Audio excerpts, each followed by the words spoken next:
ಯಶೋಪಥ ವಿದ್ಯಾರ್ಥಿ ಶಿಕ್ಷಕರ ಚಿಂತನಾ ವೇದಿಕೆ ವಿದ್ಯಾರ್ಥಿಗಳಿಗಾಗಿ ಅಧಿವೇಶನ 6. ಪ್ರೀತಿಯ ವಿದ್ಯಾರ್ಥಿಗಳೇ, ಶುಭಾಶಯಗಳು. ನಮ್ಮ ರಾಜ್ಯದ CBSE ಶಾಲೆಗಳ 10ನೇ ತರಗತಿ ಕನ್ನಡ ವಿದ್ಯಾರ್ಥಿಗಳ ಅಧ್ಯಯನಕ್ಕೆ ಪೂರಕವಾಗಿ ಈ ಬೋರ್ಡ್ ಪರೀಕ್ಷೆಗೆ ಅವರನ್ನು ಸಕ್ಷಮಗೊಳಿಸಲಿಕ್ಕೆ ನಮ್ಮ ಯಶೋಪಥದಿಂದ ರಾಜ್ಯದ ವಿವಿಧ ಸಂಪನ್ಮೂಲಗಳ ವ್ಯಕ್ತಿಗಳನ್ನು ಸೇರಿಕೊಂಡಂತೆ ನಾವು ಕಳೆದ 4 ವರ್ಷಗಳಿಂದ ಈ ಉಚಿತವಾಗಿ ಮತ್ತು ಯಶಸ್ವಿಯಾಗಿ ಈ ಆನ್ಲೈನ್ ತರಗತಿಗಳನ್ನು ಆಯೋಜಿಸ್ತಾ ಬಂದಿದ್ದೇವೆ. ಸಂಪನ್ಮೂಲ ವ್ಯಕ್ತಿಗಳು, ಶಿಕ್ಷಕರು ಮತ್ತು ವಿದ್ಯಾರ್ಥಿಗಳ ಈ ಸಕ್ರಿಯ ಭಾಗವಹಿಸುವಿಕೆ ಹಾಗೂ ಅವರ ಪ್ರೋತ್ಸಾಹದಿಂದ ನಮ್ಮ ಈ ಯಶೋಪಥದ ಯಶಸ್ಸಿಗೆ ಕಾರಣ ಅಂತ ಹೇಳಲಿಕ್ಕೆ ನಾನು ಬಯಸ್ತೇನೆ. ಹಾಗೆ ನಾವು ನಮ್ಮ CBSE ಶಾಲೆಗಳ ಕನ್ನಡ ಭಾಷಾ ಶಿಕ್ಷಕರ ಸಾಮರ್ಥ್ಯಾಭಿವೃದ್ಧಿಗಾಗಿ ಕೂಡ ಈ ರೀತಿಯ ಅಧಿವೇಶನಗಳನ್ನು ಮತ್ತು ತರಗತಿಗಳನ್ನು ನಾವು ಆಯೋಜಿಸ್ತಿದ್ದೇವೆ. ಈ ಸಲ ಹೆಚ್ಚು ಆಗಿಲ್ಲ, ಒಂದು 3 ಅಧಿವೇಶನಗಳನ್ನು ಮಾತ್ರ ಮಾಡಲಿಕ್ಕಾಗಿದೆ. ನಮಗೆ ಯೋಚನೆ ಇದೆ, ಇನ್ನು ನಮ್ಮ ಶಿಕ್ಷಕರಿಗಾಗಿ ಕೂಡ ಈ ರೀತಿಯ ಅಧಿವೇಶನಗಳನ್ನು ನಮ್ಮ ಯಶೋಪಥದ ಮೂಲಕ ಆಯೋಜಿಸಲಿಕ್ಕೆ ನಮ್ಮ ಯೋಚನೆ ಕೂಡ ಮುಂದೆ ಬರುವ ದಿನಗಳಲ್ಲಿ ಯೋಜನೆ ಕೂಡ ಹಾಕ್ಕೊಂಡಿದ್ದೇವೆ.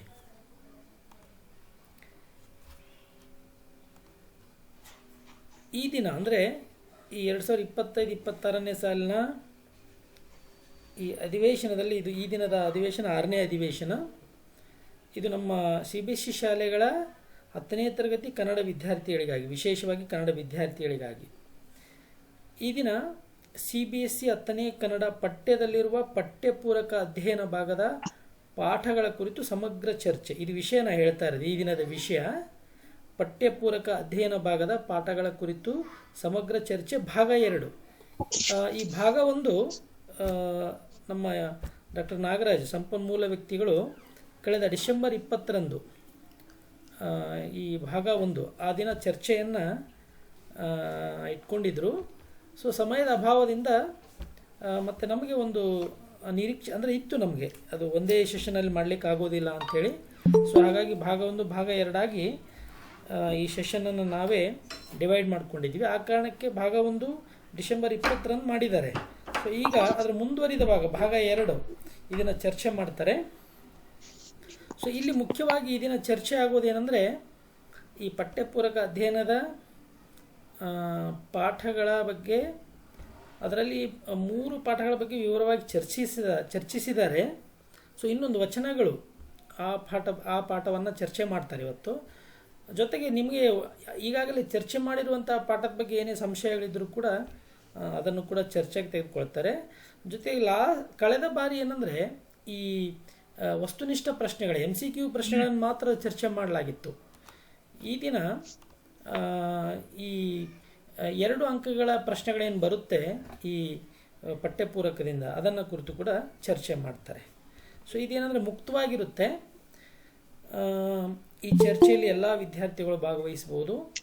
ಸೊ ನಿಮಗೆ ಸಂಶಯ ಇದ್ದರೆ ಮಧ್ಯದಲ್ಲಿ ಕೂಡ ಚಾಟ್ ಬಾಕ್ಸಲ್ಲಿ ಪ್ರಶ್ನೆಗಳನ್ನು ಹಾಕ್ಬೋದು.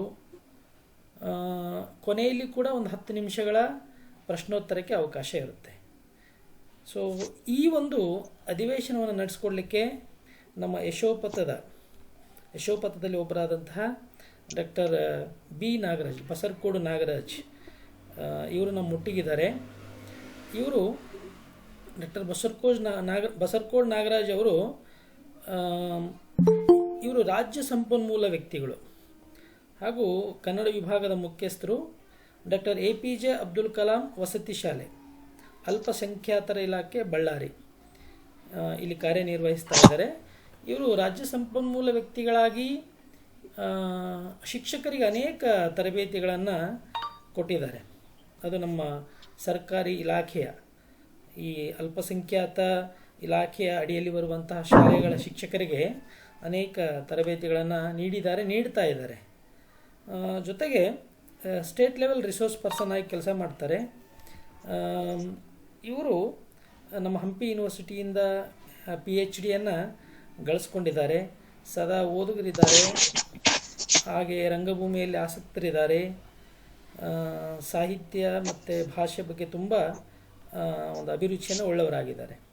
ಸೊ ನನಗೆ ಸುಮಾರು ಒಂದು 20 ವರ್ಷದ ಆತ್ಮೀಯ ಒಂದು ಸಂಬಂಧ ಅವರೊಟ್ಟಿಗೆ. ಸೊ ಇಲ್ಲಿ ನಾವು ನಮ್ಮೊಟ್ಟಿಗೆ 4 ಜನ ನಾವು ಈ ಒಂದು ವೇದಿಕೆ ಅಂದರೆ ಯಶೋಪಥದ ಮೂಲಕ ಈ ಒಂದು ಸಣ್ಣ ಪ್ರಯತ್ನವನ್ನು ನಾವು ಮಾಡ್ತಾ ಇದ್ದೇವೆ. ಸೊ ಇದರೊಟ್ಟಿಗೆ ಯಾವುದೇ ಒಂದು ಫಲಾಪೇಕ್ಷೆ ಇಲ್ಲದೆ ಡಾಕ್ಟರ್ ನಾಗರಾಜ್ ಆಗಿರ್ಬೋದು, ಜೊತೆಗೆ ಮಾಲ್ತೇಶ್ವರ ಆಗಿರ್ಬೋದು, ಮತ್ತು ದಿವಾಕರ್, ನಾವೆಲ್ಲರೂ ಒಟ್ಟಿಗೆ ಇದನ್ನು ಮಾಡ್ತಾ ಇದ್ದೇವೆ. ಜೊತೆಗೆ ಅನೇಕ ಸ್ನೇಹಿತರು ಕೂಡ ನಮ್ಮ ಒಟ್ಟಿಗೆ ಇದ್ದಾರೆ.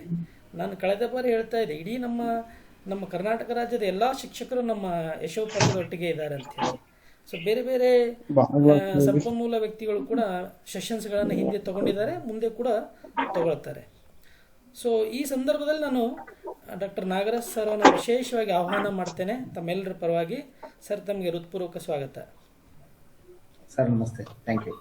ಸೊ ಹಾಗೆ ನಮ್ಮ ಬಳಗದವರಾದಂಥ ಮಾಲ್ತೇಶ್ ಸರ್ ಇದ್ದಾರೆ, ದಿವಾಕರ್ ಸರ್ ಇದ್ದಾರೆ. ಸೊ ಹಾಗೆ ಎಲ್ಲ ಶಿಕ್ಷಕ ಬಂಧುಗಳಿಗೂ ಕೂಡ ನಾನು ಹೃತ್ಪೂರ್ವಕ ಸ್ವಾಗತವನ್ನು ಬಯಸ್ತೇನೆ. ವಿಶೇಷವಾಗಿ ವಿದ್ಯಾರ್ಥಿಗಳಿಗಾಗಿ ಅಧಿವೇಶನ ಮಾಡ್ತಾ ಇರೋದರಿಂದ ಅವರನ್ನು ನಾನು ಹೃತ್ಪೂರ್ವಕವಾಗಿ ಆಹ್ವಾನಿಸ್ತೇನೆ. ಈಗ ನಾಗರಾಜ್ ಸರ್ ಅವ್ರಿಗೆ ಹ್ಯಾಂಡ್ ಓವರ್ ಮಾಡೋದಕ್ಕಿಂತ ಮುಂಚೆ ನನ್ನ ವಿದ್ಯಾರ್ಥಿಗಳಲ್ಲಿ ಒಂದು 2-3 ಸೂಚನೆ ಏನಂದರೆ, ನಿಮ್ಮ ಆಡಿಯೋ ಮತ್ತು ವಿಡಿಯೋ ಎರಡೂ ಮ್ಯೂಟಲ್ಲಿರಬೇಕು. ದಯವಿಟ್ಟು ಆಡಿಯೋ ಮತ್ತು ವಿಡಿಯೋಸ್ ಮ್ಯೂಟಲ್ಲಿರಬೇಕು. ಎಮೋಜಿಗಳನ್ನು ಕಳಿಸ್ಬೇಡಿ, ದಯವಿಟ್ಟು ಈ ಎಮೋಜಿಸನ್ನು ಕಳಿಸ್ಬೇಡಿ. ಇದು ಒಂದು. ಇನ್ನು ಯಾವುದೇ ಪ್ರಶ್ನೆಗಳು ನಿಮಗೆ ಮಧ್ಯದಲ್ಲಿ ಅವರೇ ಸಂಪನ್ಮೂಲ ವ್ಯಕ್ತಿಗಳೇ ಮಾತಾಡಿದಾಗ ದಯವಿಟ್ಟು ಮಾತಾಡ್ಬೋದು ನೀವು. ಅಥವಾ ಏನೇ ಡೌಟ್ಸ್ ಬಂದರೂ ಚಾಟ್ ಬಾಕ್ಸಲ್ಲಿ ಹಾಕಿ, ಮತ್ತು ಪ್ರಶ್ನೋತ್ತರಕ್ಕೆ ಕೊನೆಗೆ ಅವಕಾಶ ಇರುತ್ತೆ. ಓಕೆ. ಮತ್ತು ಯಾರಾದರೂ ಇನ್ನೂ ಸೇರ್ಕೊಳ್ಳೋರಿದ್ದರೆ ನಿಮ್ಮ ಸ್ನೇಹಿತರು, ಕಳೆದ ಬಾರಿ ಕೆಲವು ಸ್ನೇಹಿತರು ಸೇರಿದ್ರು, ನಿಮ್ಮ ಸ್ನೇಹಿತರು, ಅವ್ರು ಯಾರಾದರೂ ಮಿಸ್ ಆಗಿದ್ದರೆ ಅವರಿಗೆ ಲಿಂಕನ್ನು ಕಳಿಸ್ಬೋದು ನೀವು. ಓಕೆ, ಇದರ ಲಿಂಕನ್ನು ಕಳಿಸಿ ಜಾಯ್ನ್ ಆಗಲಿಕ್ಕೆ ಕೇಳಿ ಅವಕಾಶ ಇದೆ. ಸರಿ, ಹಾಗಾದರೆ ಪ್ರಾರಂಭ ಮಾಡೋಣ. ಸರ್, ನಾಗರಾಜ್ ಸರ್, ನೀವು ಪ್ರಾರಂಭ ಮಾಡ್ಬೋದು.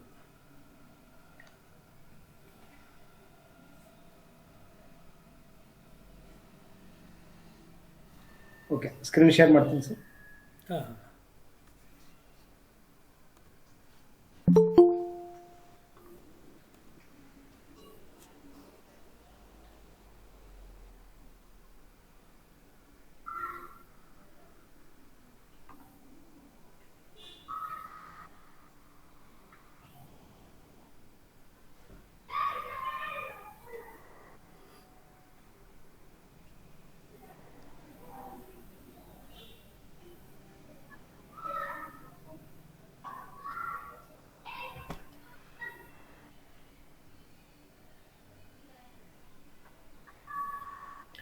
ನಮಸ್ಕಾರ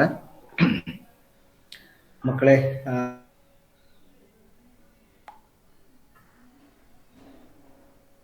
ಸರ್ ಕೇಳಿಸುತ್ತೆ ಅಲ್ಲ? ಆಡಿಬಲ್?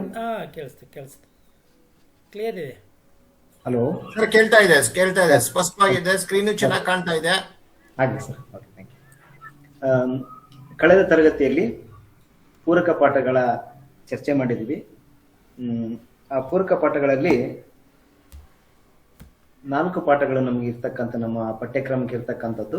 ಮೊದಲನೇದೊಂದು ವಸಂತ ಮುಖ ತೋರಲಿಲ್ಲ, ಭಗತ್ ಸಿಂಗ್, ಉದಾತ್ತ ಚಿಂತನೆಗಳು, ವಚನಗಳು ಅಂತ. ಈ 4 ಪಾಠಗಳಿಂದ ಒಟ್ಟು ನಮಗೆ 9 ಅಂಕಗಳು ಪರೀಕ್ಷೆಗೆ ಬರ್ತವೆ.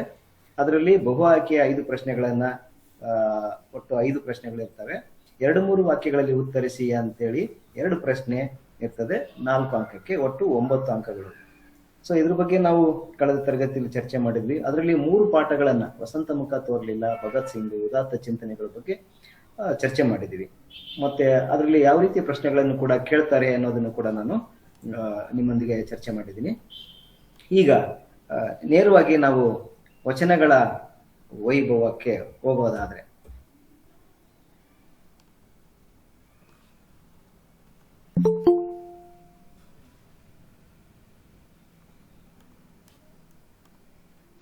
इसके बाद का है ना बा उसमें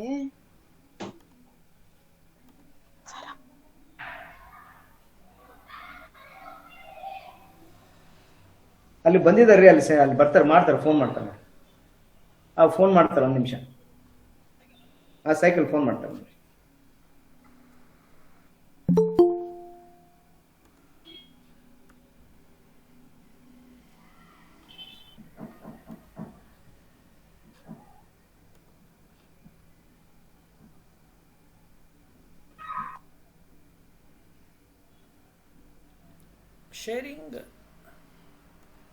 ಶೇರಿಂಗ್ ಹೋಯ್ತು ನೋಡಿ ಸರ್.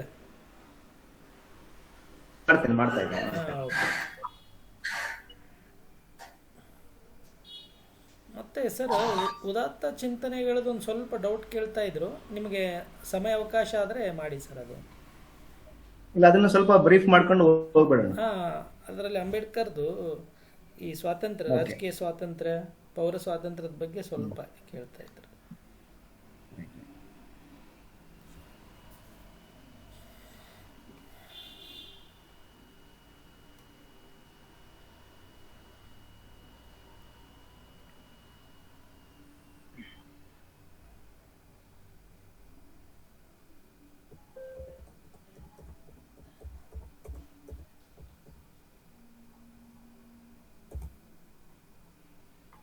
Sir,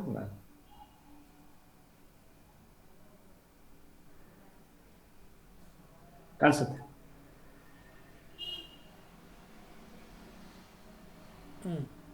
okay.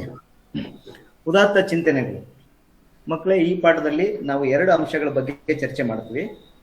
ಒಂದು ಪೌರ ಸ್ವಾತಂತ್ರ್ಯ, ಇನ್ನೊಂದು ರಾಜಕೀಯ ಸ್ವಾತಂತ್ರ್ಯ. ಇಷ್ಟು ನೀವು ನೆನ್ಪಿಟ್ಕೊಳ್ಬೇಕು. ಉದಾತ್ತ ಚಿಂತನೆ ಅಂತ ಬಂದ್ರೆ 2 ಪಾಯಿಂಟ್ ಬಗ್ಗೆ, 2 ಅಂಶಗಳ ಬಗ್ಗೆ ಇಲ್ಲಿ ಅಂಬೇಡ್ಕರ್ ಚರ್ಚೆ ಮಾಡ್ತಾ ಇದ್ದಾರೆ. ಒಂದು ಪೌರ ಸ್ವಾತಂತ್ರ್ಯ, ಇನ್ನೊಂದು ರಾಜಕೀಯ ಸ್ವಾತಂತ್ರ್ಯ ಅಂತ. ಅದ್ರ ಮೇಲೆ ಬೇರೆ ಬೇರೆ ಪ್ರಶ್ನೆಗಳು ಬರ್ತವೆ. ಅದರಲ್ಲಿ ಬಹುವಾಕ್ಯ ಪ್ರಶ್ನೆಗಳು ಯಾವ ರೀತಿ ಕೇಳ್ತಾರೆ, ಮತ್ತೆ 2-3 ವಾಕ್ಯದ ಪ್ರಶ್ನೆಗಳನ್ನ ಯಾವ ರೀತಿ ಕೇಳ್ತಾರೆ ಅನ್ನೋದನ್ನ ನಾವು ಚರ್ಚೆ ಮಾಡ್ತಾ ಹೋಗೋಣ. ಇಲ್ಲಿ ನಾವು 2 ಅಂಶಗಳಿದಾವೆ, ಪೌರ ಸ್ವಾತಂತ್ರ್ಯ ಮತ್ತು ರಾಜಕೀಯ ಸ್ವಾತಂತ್ರ್ಯ. ಮೊದಲಿಗೆ ಪೌರ ಸ್ವಾತಂತ್ರ್ಯ ಅಂದ್ರೆ ಏನು ಅಂತಂದ್ರೆ, ಈ ಪೌರ ಸ್ವಾತಂತ್ರ್ಯ ಒಟ್ಟು 3 ಅಂಶಗಳನ್ನು ಒಳಗೊಂಡಿರ್ತದೆ. ಪೌರ ಸ್ವಾತಂತ್ರ್ಯ ಅನ್ನೋದು ಒಟ್ಟು 3 ಅಂಶಗಳನ್ನು ಒಳಗೊಂಡಿರ್ತದೆ. ಅದರಲ್ಲಿ ಒಂದು ಚಲನವಲನ ಸ್ವಾತಂತ್ರ್ಯ, ವಾಕ್ ಸ್ವಾತಂತ್ರ್ಯ, ಹಾಗೆ ಕ್ರಿಯಾ ಸ್ವಾತಂತ್ರ್ಯ. ಈ 3 ಅಂಶಗಳನ್ನು ನೆನಪಿಡಬೇಕು. ನಮಗೆ ಉದಾತ್ತ ಚಿಂತನೆಗಳಲ್ಲಿ ಅಂಬೇಡ್ಕರ್ ಹೇಳಿರ್ತಕ್ಕಂಥದ್ದು 2 ಅಂಶಗಳು, ಒಂದು ಪೌರ ಸ್ವಾತಂತ್ರ್ಯ, ಎರಡನೇದು ರಾಜಕೀಯ ಸ್ವಾತಂತ್ರ್ಯ. ಪೌರ ಸ್ವಾತಂತ್ರ್ಯದಲ್ಲಿ ಬರೋದು 3 ಅಂಶಗಳು: ಚಲನವಲನ ಸ್ವಾತಂತ್ರ್ಯ, ವಾಕ್ ಸ್ವಾತಂತ್ರ್ಯ ಮತ್ತು ಕ್ರಿಯಾ ಸ್ವಾತಂತ್ರ್ಯ. ಇಲ್ಲಿ ನಿಮಗೆ ಗೊತ್ತಿದೆ ಮಕ್ಕಳೇ, ಚಲನವಲನ ಸ್ವಾತಂತ್ರ್ಯ ಅಂದ್ರೆ ಏನು ಅಂದ್ರೆ, ಯಾವುದೇ ಒಬ್ಬ ವ್ಯಕ್ತಿಯನ್ನ ಸೂಕ್ತ ನ್ಯಾಯಾಂಗ ಕ್ರಮವಿಲ್ಲದೆ ಬಂಧಿಸುವಂತಿಲ್ಲ. ಅಂದ್ರೆ ಒಬ್ಬ ವ್ಯಕ್ತಿನ ನಾವು ಅರೆಸ್ಟ್ ಮಾಡ್ಬೇಕಂತಂದ್ರೆ ಅದಕ್ಕೊಂದು ನ್ಯಾಯಾಂಗ ಕ್ರಮ ಇರ್ತದೆ. ಹಾಕಿಲ್ದೇನೆ ಅವನನ್ನ ಬಂಧಿಸುವಂತಿಲ್ಲ. ಅಂದ್ರೆ ಆ ಒಬ್ಬ ವ್ಯಕ್ತಿ ಇಡೀ ದೇಶದಾದ್ಯಂತ ಎಲ್ಲಿ ಬೇಕಾದ್ರೂ ಅವನು ಓಡಾಡ್ಲಿಕ್ಕೆ ಸಂವಿಧಾನದಲ್ಲಿ ಆಗ್ತದೆ. ಅದು ಚಲನವಲನ ಸ್ವಾತಂತ್ರ್ಯ. ನಾವು ಚಲನವಲನ ಸ್ವಾತಂತ್ರ್ಯ ಇದೆ ಅನ್ನೋ ಕಾರಣಕ್ಕೆ ನಾವು ಓಡಾಡ್ಕೊಂಡಿರ್ತೀವಿ. ಆದ್ರೆ ಅಲ್ಲಿ ಬೇರೆ ಪ್ರದೇಶಕ್ಕೆ ಹೋದಂತ ಸಂದರ್ಭದಲ್ಲಿ ಯಾವುದೇ ಸಂದರ್ಭದಲ್ಲಿ ಕೂಡ ವಿನಾಕಾರಣ ಆತನನ್ನ ಬಂಧನಕ್ಕೆ ಒಳಪಡಿಸ್ತಕ್ಕಂಥ ಅವಕಾಶ ಇರುವುದಿಲ್ಲ. ಅದಕ್ಕೆ ನ್ಯಾಯಾಂಗ ಕ್ರಮ ಇರಬೇಕು. ಸೂಕ್ತವಾದ ನ್ಯಾಯಾಂಗ ಕ್ರಮ ಇದ್ರೆ ಮಾತ್ರ ಬಂಧಿಸಬೇಕು, ಇಲ್ಲಾಂದ್ರೆ ಬಂಧಿಸ್ಲಿಕ್ಕೆ ಆಗೋದಿಲ್ಲ. ಸೊ ಅದನ್ನ ನಾವು ಚಲನವಲನ ಸ್ವಾತಂತ್ರ್ಯ ಅಂತ ಕರಿತೀವಿ.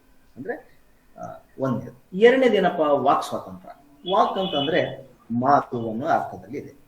ವಾಕ್ ಅಂತಂದ್ರೆ ನಮ್ಮ ಆಲೋಚನೆ, ನಮ್ಮ ಓದು, ನಮ್ಮ ಬರಹ, ನಮ್ಮ ಚರ್ಚೆ, ಇವುಗಳೆಲ್ಲದನ್ನು ವ್ಯಕ್ತಪಡಿಸ್ಲಿಕ್ಕೆ ನಮಗೊಂದು ಅವಕಾಶ ಸಂವಿಧಾನ ಕೊಟ್ಟಿದೆ. ಏನು? ನನ್ನ ಆಲೋಚನೆಯನ್ನ ನಾನು ಬೇರೆಯವರ ಮುಂದೆ ವ್ಯಕ್ತಪಡಿಸಬಹುದು, ಸಮಾಜ ಮುಂದೆ ವ್ಯಕ್ತಪಡಿಸಬಹುದು. ಆದ್ರೆ ಒಪ್ಪಲೇಬೇಕು ಅಂತಕ್ಕಂಥ ಒಂದು ಕಡ್ಡಾಯ ಇರೋದಿಲ್ಲ.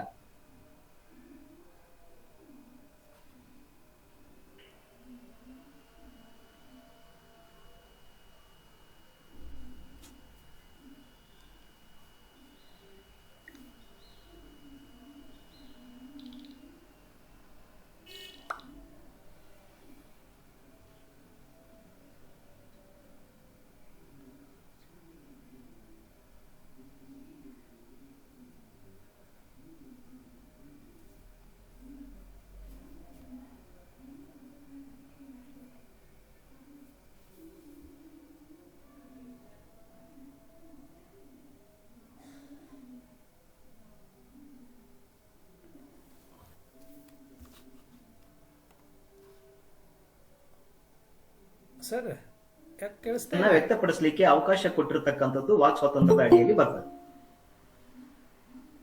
ಇಲ್ಲ, ಬ್ರೇಕ್ ಆಯ್ತಲ್ಲ ಇಷ್ಟೊತ್ತು. ಹಾಗೆ ಕೇಳಿಸ್ತಾ ಇಲ್ಲ. Hello,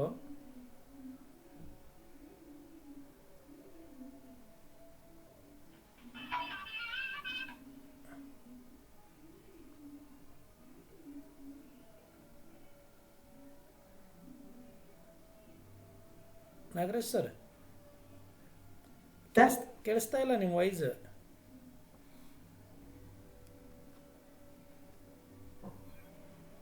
sir ಕೇಳಿಸುತ್ತೆ? ಈಗ ಓಕೆ, ಈಗ ಓಕೆ. ನಡುವೆ ಯಾಕೋ ಸ್ಟಾಪ್ ಆಗಿತ್ತು ನೋಡಿ, 1 ಮಿನಿಟ್. ಇಲ್ಲ, ಅದು ಯಾವುದೋ ಕಾಲ್ ಬರ್ತಾ ಇತ್ತು ನನ್ನ ಮೊಬೈಲಿಗೆ, ಹಂಗಾಗಿ ಇದಾಗಿತ್ತು. ಓಕೆ.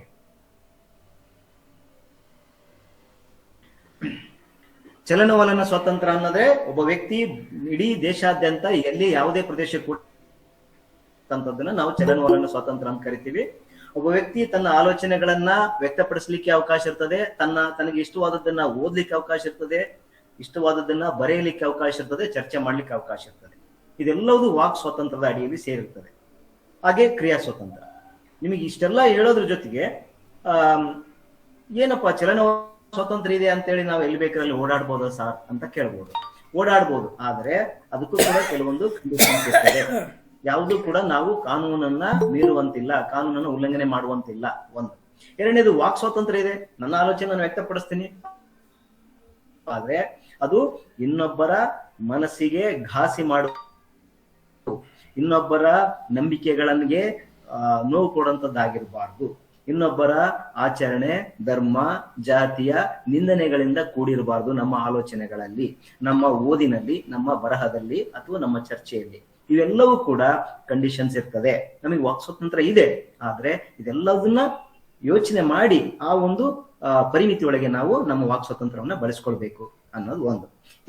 ಮೂರನೇದು ಏನಪ್ಪಾ, ಕ್ರಿಯಾ ಸ್ವಾತಂತ್ರ್ಯ. ಏನ್ ಕ್ರಿಯಾ ಸ್ವಾತಂತ್ರ್ಯ ಅಂತಂದ್ರೆ ಕ್ರಿಯಾ ಸ್ವಾತಂತ್ರ್ಯ ಅಂದ್ರೆ ಏನು ಇಲ್ಲಿ ಹೇಳ್ತಾರೆ. ಮೊದಲನೆಯ ಬಗೆಯ ಸ್ವಾತಂತ್ರ್ಯ ಮೂಲಭೂತವಾದದ್ದು ಯಾವುದು? ಚಲನವಲನ ಸ್ವಾತಂತ್ರ್ಯ.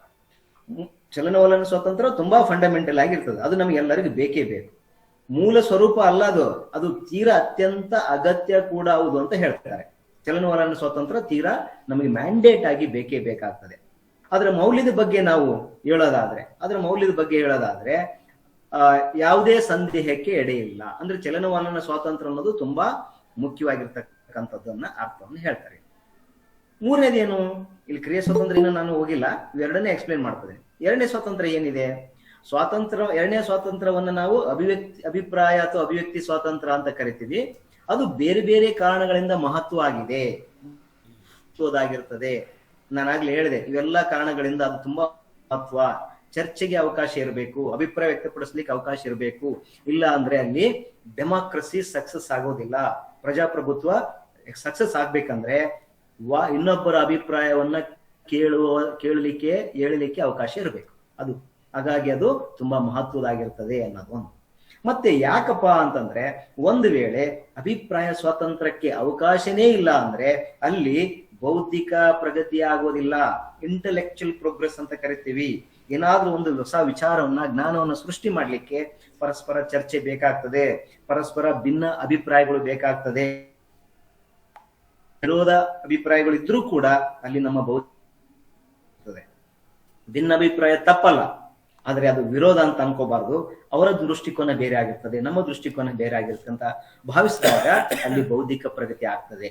ಅದು ಒಂದ್ ವೇಳೆ ನಮಗೆ ಈ ವಾಕ್ ಸ್ವಾತಂತ್ರ್ಯ ಇಲ್ಲ ಅಂದ್ರೆ ಬೌದ್ಧಿಕ ಪ್ರಗತಿ ಕುಂಠಿತ ಆಗ್ತದೆ. ಎರಡನೇದು ಏನ್ ಹೇಳ್ತಾರೆ? ನೈತಿಕ ಪ್ರಗತಿ.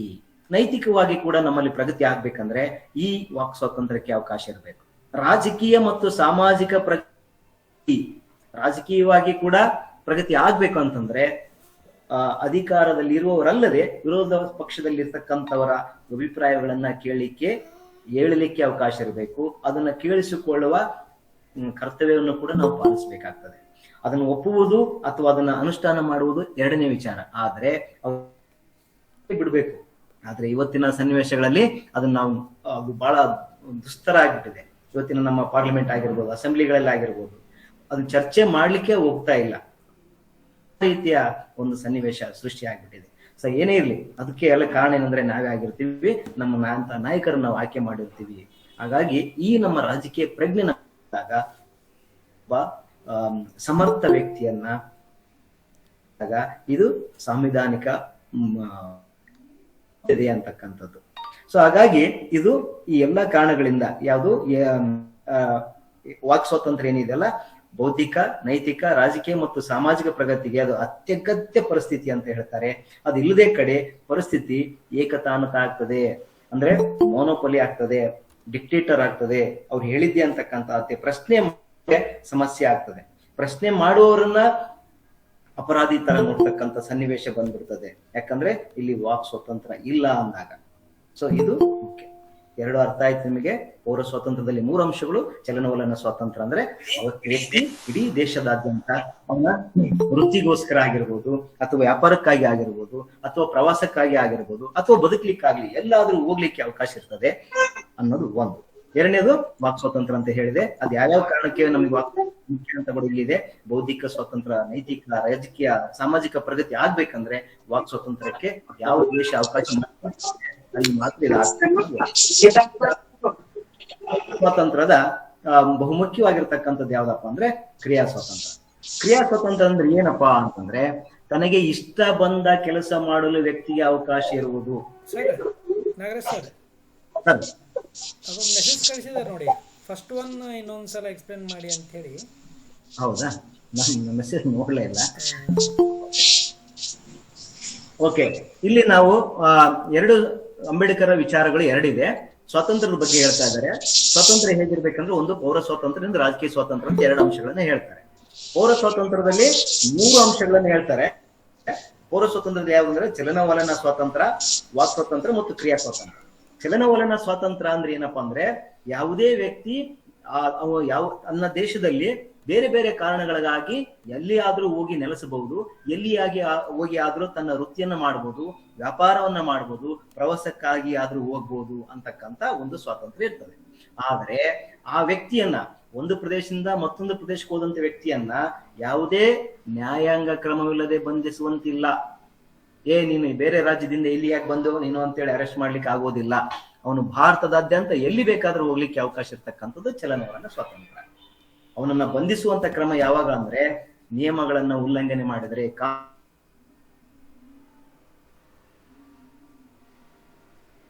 ಇರ್ತವೆ, ಅದು ಯಾವುದನ್ನು ಕೂಡ ಉಲ್ಲಂಘನೆ ಮಾಡಕೂಡದು. ಅಂತ ಸಂದರ್ಭದಲ್ಲಿ ಮಾಡಲಿಕ್ಕೆ ತಪ್ಪು ಮಾಡಿದರೆ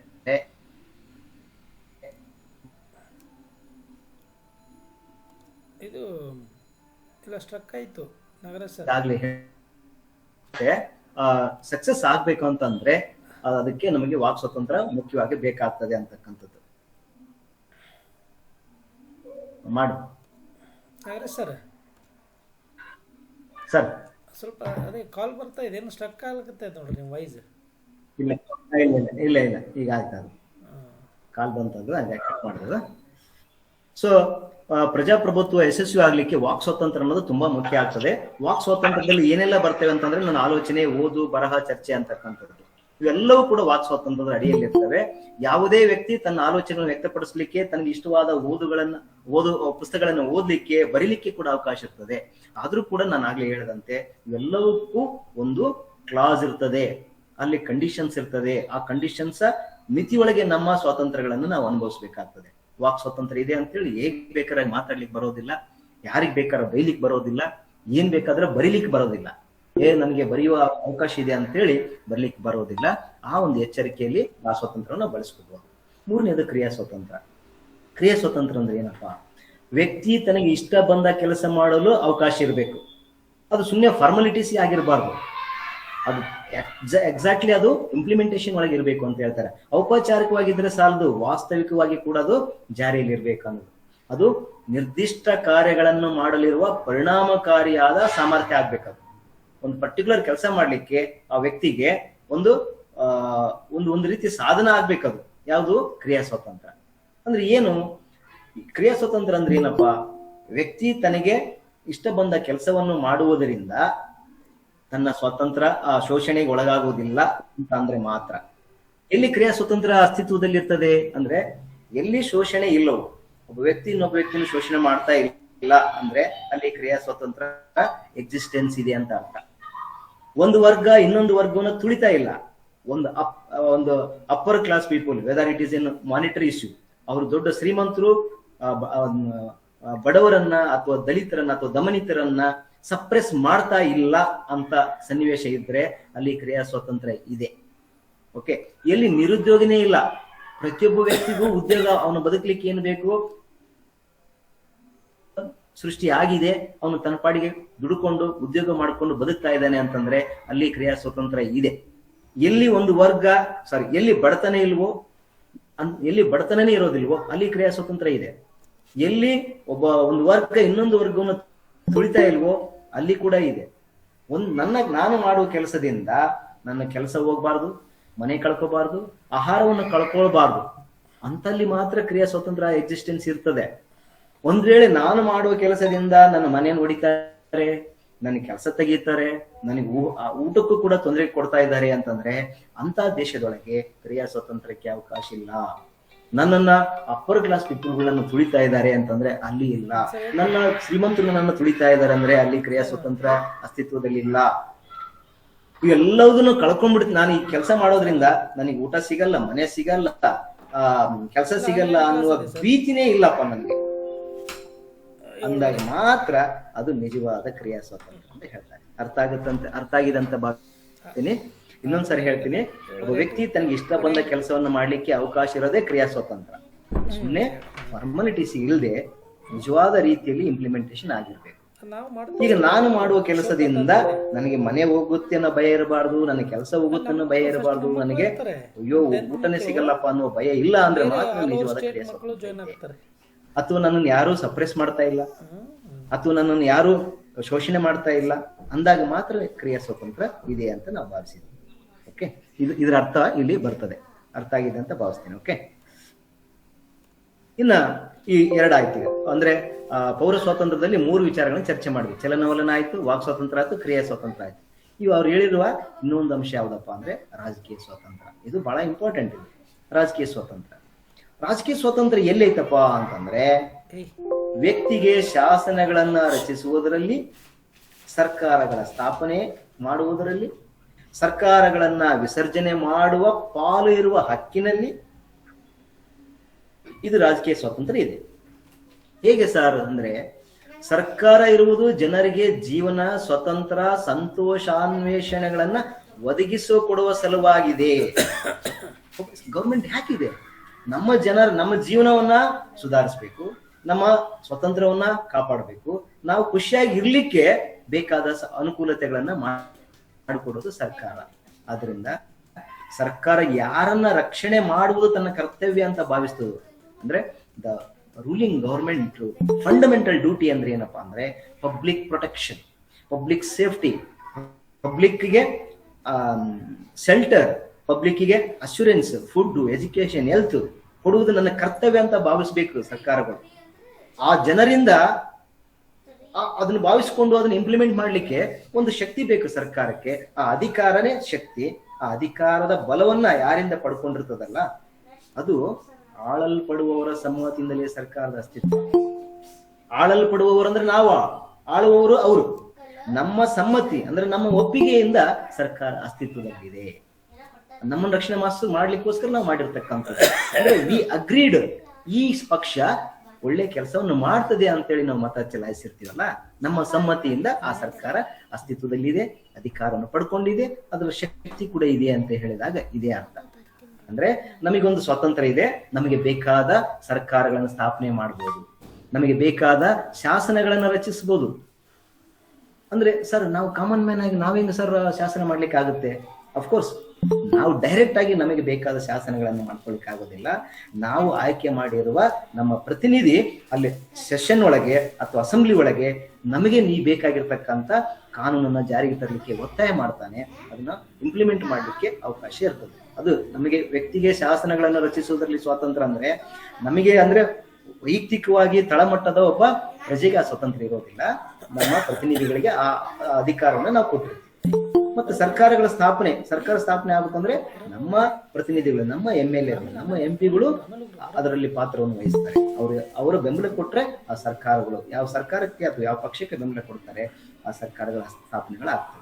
ಮತ್ತೆ ವಿಸರ್ಜನೆಗಳಲ್ಲಿ ಪಾಲು, ಸರ್ಕಾರವನ್ನು ಬೇಡ ತೆಗಿಬೇಕು ಅಂತ ಅಂದಾಗ ಅದು ಕೂಡ ನಮ್ಮ ಹಕ್ಕು. ಆದ್ರೆ ಪ್ರೆಸೆಂಟ್ ನಮ್ಮಲ್ಲಿ ಆ ತರ ಇಲ್ಲ. ಅಂದ್ರೆ ನಾವು ನೇರವಾಗಿ ಪ್ರಜೆ ಸರ್ಕಾರವನ್ನು ವಿಸರ್ಜನೆ ಮಾಡ್ಲಿಕ್ಕೆ ಅವನಿಗೆ ಇಷ್ಟ ಆಗೋದಿಲ್ಲ. ಆದ್ರೆ ನಮ್ಮ ಪ್ರತಿನಿಧಿ ಅದನ್ನ ಮಾಡ್ಬೋದು. ನಾವು ಆಯ್ಕೆ ಮಾಡಿರ್ತಕ್ಕಂಥ MLA ಅಥವಾ MP ಆ ಪ್ರೆಸೆಂಟ್ ಇರ್ತಕ್ಕಂಥ ಸರ್ಕಾರ ನಮ್ಮ ಕ್ಷೇತ್ರಕ್ಕೆ ಅನುದಾನ ಕೊಡ್ತಾ ಇಲ್ಲ, ನನ್ನ ಸಮಸ್ಯೆಗಳಿಗೆ ಸ್ಪಂದಿಸ್ತಾ ಇಲ್ಲ ಎಂದಾಗ ನಾನು ಬೆಂಬಲ ವಾಪಸ್ ತಗೋತೀನಿ ಅಂತ ಹೇಳಿ ಸರ್ಕಾರವನ್ನ ವಿಸರ್ಜನೆ ಮಾಡೋದು. ಅಂದ್ರೆ ಒಬ್ಬನು ಮಾಡಿದ್ರೆ ಆಗೋದಿಲ್ಲ, ಈ ತರ ಬಹಳಷ್ಟು ಜನ ಮಾಡಿದಾಗ ಆ ಸರ್ಕಾರ ಬಿದ್ದೋಗ್ತಕ್ಕಂಥ ಸಾಧ್ಯತೆ. ಅಂದ್ರೆ ಆ ಒಬ್ಬ MLA ತೆಗೆದುಕೊಳ್ಳೋ ನಿರ್ಧಾರ ಇಡೀ ಕ್ಷೇತ್ರದ ಜನಗಳ ನಿರ್ಧಾರ ಅಂತಾನೆ ಅರ್ಥ ಇದೆ. ಆ ಪಕ್ಷಕ್ಕೆ ಅವ್ರು ಬೆಂಬಲ ಕೊಡ್ತಾ ಇಲ್ಲ ಅಂತಂದ್ರೆ ನಮ್ಮ ಕಾನ್ಸ್ಟಿಟ್ಯೂನ್ಸಿ ಜನಗಳು ನೀವು ಕೆಲಸ ಮಾಡಿಲ್ಲ, ನಾನು ಒಪ್ತಾ ಇಲ್ಲ ಅನ್ನೋ ಅರ್ಥದಲ್ಲಿ ಇರ್ತದೆ. ಸೊ ಆದ್ರೆ ವಾಸ್ತವಿಕವಾಗಿ ಆಗ್ತಕ್ಕಂಥದ್ದೇ ಬೇರೆ. ಎಷ್ಟೋ ಸಾರಿ ರಾಜಕಾರಣಿಗಳು ತಮ್ಮ ಸ್ವಾರ್ಥಕ್ಕೋಸ್ಕರ ಪಕ್ಷಕ್ಕೆ ಸಹಕಾರ ಕೊಡ್ತಾರೆ, ಸಹಕಾರ ವಾಪಸ್ ತಗೊಳ್ತಾರೆ. ಯಾಕಂದ್ರೆ ನಾವು ಆಯ್ಕೆ ಮಾಡಿರೋ ವ್ಯಕ್ತಿಗಳ ಮೇಲೆ ಹೋಗ್ತದೆ. ಸೊ ಹಾಗಾಗಿ ನಾವು ಪ್ರಜ್ಞಾವಂತಿಕೆಯಿಂದ ವ್ಯಕ್ತಿಗಳನ್ನ ಆಯ್ಕೆ ಮಾಡಿದ್ರೆ ನಮ್ಮ ಪರವಾಗಿ ಧ್ವನಿ ಎತ್ತಾರೆ, ಕೆಲಸ ಮಾಡ್ತಾರೆ ಅನ್ನೋ ಅರ್ಥ ಇದೆ. ಓಕೆ, ಇನ್ನು ವಾಸ್ತವವಾಗಿ ರಾಜಕೀಯ ಸ್ವಾತಂತ್ರ್ಯ ಎನ್ನುವುದು ಮಾನವನ ವ್ಯಕ್ತಿತ್ವ ಮತ್ತು ಸಮಾನತೆಗಳ ತತ್ವದಿಂದ ಅನುಗಮನ ಮಾಡಿದ ತತ್ವವೇ ಸರಿ. ನೋಡಿ, ಇದು ಮೊನ್ನೆ ಅದು ಸಹೋದಯದಲ್ಲಿ ಕೇಳಿರ್ತಕ್ಕಂಥ MCQ ನಲ್ಲಿ ಕೇಳಿದ್ದಾರೆ. ಏನಪ್ಪಾ ರಾಜಕೀಯ ಸ್ವಾತಂತ್ರ್ಯ ಅಂದ್ರೆ ಮಾನವ ವ್ಯಕ್ತಿತ್ವ ಮತ್ತು ಸಮಾನತೆಗಳ ತತ್ವ, ಅವೆರಡೂ ಅನುಗಮನ ಆಗಿರ್ತಕ್ಕಂಥ ತತ್ವ ಅಂತ ಹೇಳ್ತೀವಿ. ಅಂದ್ರೆ ಏನು? ರಾಜಕೀಯವಾದ ಸಮಸ್ತ ಅಧಿಕಾರವು ಜನತೆಯಿಂದ ಬರ್ತದೆ. ಅಲ್ಲ, ಅವ್ರು ಇವತ್ತು ಚೀಫ್ ಮಿನಿಸ್ಟರ್ ಆಗಿ ಕೂತಿದ್ದಾರೆ ಅಂತಂದ್ರೆ ಅವರು ಒಬ್ಬ ಕಾಮನ್ ಮ್ಯಾನ್. ಬಟ್ ಇವತ್ತು ಅವ್ರಿಗೆ ಅಷ್ಟೊಂದು ಶಕ್ತಿ ಇದೆ. ಒಂದು ಹೊಸ ಕಾನೂನೇ ಜಾರಿ ತರೋ ಶಕ್ತಿ ಯಾಕೆ ಬಂತು ಅಂದ್ರೆ ಅದನ್ನ ನಾವು ಕೊಟ್ಟಿರ್ತಕ್ಕಂಥದ್ದು, ಪಬ್ಲಿಕ್ ಕೊಟ್ಟಿರ್ತಕ್ಕಂಥದ್ದು. ಸಮಸ್ತ ಅಧಿಕಾರವು ಜನತೆಯಿಂದ ಬರ್ತದೆ ಅನ್ನೋದು. ತಮ್ಮ ಸಾರ್ವಜನಿಕವಾದ ಹಾಗೂ ಖಾಸಗಿಯಾದ ಜೀವನವನ್ನ ನಿರ್ದೇಶಿಸುವ, ನಿಯಂತ್ರಿಸುವ ಸಾಮರ್ಥ್ಯವನ್ನು ಅವರು ತಾವೇ ಹೊಂದಿರುತ್ತಾರೆ ಹೊರತು ಬೇರೆ ಯಾರು ಅಲ್ಲ. ಅಂದ್ರೆ ನಮ್ದು ಒಂದು ಪಬ್ಲಿಕ್ ಲೈಫ್ ಹೆಂಗಿರ್ಬೇಕಪ್ಪ ಅನ್ನೋದನ್ನ ನಾವು ಡಿಸೈಡ್ ಮಾಡ್ತೀವಿ. ಅಂದ್ರೆ ನಮ್ಮ MP ಅಥವಾ MLA ಅಲ್ಲಿ ಹೋಗಿ ಮಾತಾಡ್ತಾರೆ, ಈ ತರ ಕಾನೂನುಗಳು ಮಾಡ್ಬೇಕು, ಈ ತರ ನೀವು ನಿಬಂಧನೆಗಳನ್ನು ಕೊಡ್ಬೇಕು, ಈ ತರ ಸೌಕರ್ಯಗಳನ್ನು ಕೊಡ್ಬೇಕು ಅಂತ. ನಮ್ಮ ಖಾಸಗಿ ಜೀವನ ಕೂಡ ಇವತ್ತು ಬೇರೆ ಬೇರೆ ಚರ್ಚೆಗಳು ಬಹಳಷ್ಟು ಆಗ್ತಿರ್ತಾವ. ನಮ್ಮ ಖಾಸಗಿ ಜೀವನ ಅಂದ್ರೆ ಏನು? ಇವತ್ತೆಲ್ಲೋ ಒಂದು ಮರ್ಯಾದಾತ ಅಂತಕ್ಕಂಥದ್ದು ಆಗ್ತದೆ. ಅಂತ ಸಂದರ್ಭದಲ್ಲಿ ಏನ್ ಮಾಡ್ಬೇಕು, ಅದಕ್ಕೆ ಕಾನೂನು ತರಬೇಕಾ ಅಂತ ಚರ್ಚೆ ಮಾಡ್ತಾರೆ. ಈಗ ಇವೆಲ್ಲ ನೀವು ಗಮನಿಸ್ತಿರ್ಬೇಕು, ಪತ್ರಿಕೆಗಳಲ್ಲಿ ಬರ್ತಾವಲ್ಲ, ಇದಕ್ಕೆಲ್ಲ ನಮ್ಗೆ ಅರ್ಥ ಆಗ್ತಾ ಹೋಗ್ತದೆ ಅಂತಕ್ಕಂಥದ್ದು. ಸೊ ನಮ್ಮ ಸಾರ್ವಜನಿಕ ಜೀವನ ಮತ್ತು ಖಾಸಗಿ ಜೀವನವನ್ನ ನಾವೇ ಡೈರೆಕ್ಟ್ ಮಾಡ್ಕೊಂತದ್ದು ಹೆಂಗಿರ್ಬೇಕು ಅನ್ನೋದನ್ನ ನಮ್ಮ ಜನಪ್ರತಿನಿಧಿಗಳ ಮೂಲಕ ನಾವು ನಿರ್ಧಾರ ಮಾಡ್ತೇವೆ ಹೊರತು ಬೇರೆ ಯಾರು ಅಲ್ಲ ಅನ್ನೋದು ಇದ್ರ ಅರ್ಥ ಆಗ್ತದೆ. ಅಂದ್ರೆ ಒಂದು ಮುಕ್ತ ಸಮಾಜ ವ್ಯವಸ್ಥೆ ಇರ್ಬೇಕಂದ್ರೆ ಈ ಎರಡು ಸಿದ್ಧಾಂತಗಳು ಬೇಕಾಗ್ತದೆ. ಮೊದಲೇ ಸಿದ್ಧಾಂತ ಯಾವುದು? ಪೌರ ಸ್ವಾತಂತ್ರ್ಯ. ಅದನ್ನ ಒಪ್ಕೊಂಡಿವಿ ಅಂತಂದ್ರೆ ಎರಡನೆಯ ರಾಜಕೀಯ ಸ್ವಾತಂತ್ರ್ಯ ತನಗೆ ತಾನೇ ಅನುಸರಿಸಿ ಬರ್ತದೆ ಅಂತಕ್ಕಂಥದ್ದು ಇಲ್ಲಿ ಅರ್ಥ ಆಗ್ತದೆ. ಸೊ ಮಾನವ ವ್ಯಕ್ತಿತ್ವದ ಪಾವಿತ್ರ್ಯವನ್ನು ಒಪ್ಪಿಕೊಂಡರೆ ಸ್ವಾತಂತ್ರ್ಯ, ಸಮಾನತೆ ಮತ್ತು ಸೋದರತೆಗಳ ಅಗತ್ಯವನ್ನ ವ್ಯಕ್ತಿತ್ವ ವಿಕಾಸಕ್ಕೆ ತಕ್ಕ ಪರಿಸ್ಥಿತಿ ಅಂತ ಒಪ್ಕೊಳ್ಬೇಕಾಗ್ತದೆ. ಸೊ ಈ ಮನುಷ್ಯತ್ವ ಅದರ ಪವಿತ್ರನ ಒಪ್ಕೊಳ್ಬೇಕಂದ್ರೆ ಎಷ್ಟು ಮನುಷ್ಯ ಸೇವೆ ಮಾಡೋದಂದ್ರೆ ಅಷ್ಟು ಸುಲಭ ಅಲ್ಲ. ಜನಗಳ ಸೇವೆ ಮಾಡೋದೊಂದು ಪುಣ್ಯದ ಕೆಲಸ. ಆದ್ರೆ ಅದನ್ನ ಇವತ್ತಿನ ನಮ್ಮ ಜನಪ್ರತಿನಿಧಿ ಎಷ್ಟರ ಮಟ್ಟಿಗೆ ಮಾಡ್ತಾರೆ ಅನ್ನೋದು ಬೇರೆ ವಿಚಾರ. ಸೊ ಜನಗಳ ಸೇವೆ ಅನ್ನೋದೇ ದೇವರ ಸೇವೆ ಅಂತ ಹೇಳ್ತಾರಲ್ಲ. ಸೊ ಜನಗಳ ಸೇವೆಯೇ ಜನಾರ್ದನ ಸೇವೆ ಅಂತಕ್ಕಂಥದ್ದು. ಹಾಗಾಗಿ ಈ ಒಂದು ಇದನ್ನ ಅರ್ಥ ಮಾಡ್ಕೊಂಡಾಗ ಮಾತ್ರ ವ್ಯಕ್ತಿತ್ವ ವಿಕಾಸಕ್ಕೆ ಸೂಕ್ತವಾದ ಅಲ್ಲಿ ವಾತಾವರಣ ಸೃಷ್ಟಿ ಆಗ್ಲಿಕ್ಕೆ ಸಾಧ್ಯ ಅಂತಕ್ಕಂಥದ್ದು ಈ ಅರ್ಥದಲ್ಲಿ ಹೇಳ್ತೀವಿ. ಇಷ್ಟು ನೆನಪಿಟ್ಟುಕೊಳ್ಬೇಕು. ಇಲ್ಲಿ ಅಂಬೇಡ್ಕರ್ ವಿಚಾರಗಳಲ್ಲಿ ಸ್ವಾತಂತ್ರ್ಯದ ಬಗ್ಗೆ ಹೇಳ್ತಾರೆ. ಒಂದು ಪೌರ ಸ್ವಾತಂತ್ರ್ಯ ಮತ್ತು ರಾಜಕೀಯ ಸ್ವಾತಂತ್ರ್ಯ. ಪೌರ ಸ್ವಾತಂತ್ರ್ಯದಲ್ಲಿ 3 ಅಂಶಗಳು: ಚಲನವಲನ ಸ್ವಾತಂತ್ರ್ಯ, ವಾಕ್ ಸ್ವಾತಂತ್ರ್ಯ ಮತ್ತು ಕ್ರಿಯಾ ಸ್ವಾತಂತ್ರ್ಯ ಅನ್ನೋದು. ಆ 3 ಎಕ್ಸಿಸ್ಟೆನ್ಸ್ ಇದಾವಂದ್ರೆ ಆಟೋಮೆಟಿಕ್ಲಿ ರಾಜಕೀಯ ಸ್ವಾತಂತ್ರ್ಯ ಬಂದ್ಬಿಡ್ತದೆ, ಡೆಮೊಕ್ರೆಟಿಕ್ ಸಕ್ಸಸ್ ಆಗ್ತದೆ ಅನ್ನೋ ಅರ್ಥದಲ್ಲಿ ಹೇಳ್ತಾರೆ.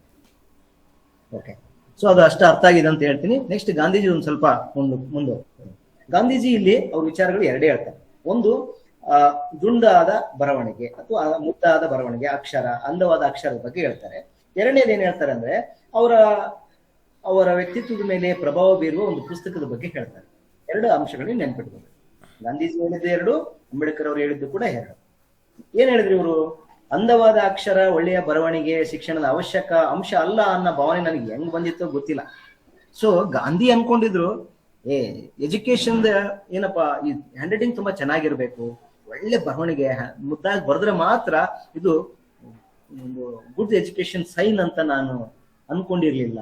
ಆ ಭಾವನೆ ಅವ್ರಿಗೆ ಬಂದ್ಬಿಟ್ಟಿತ್ತು. ಹೆಂಗ್ ಬರೆದ್ರೆ ನಡೀತೈತೆ, ಅದು ಮುಖ್ಯ ಅಲ್ಲ ಅಂತ ಭಾವಿಸಿದ್ರು. ಎಲ್ಲಿವರೆಗೆ ಆ ಭಾವನೆ ಇತ್ತು ಅಂದ್ರೆ, ಅವರು ಇಂಗ್ಲೆಂಡಿಗೆ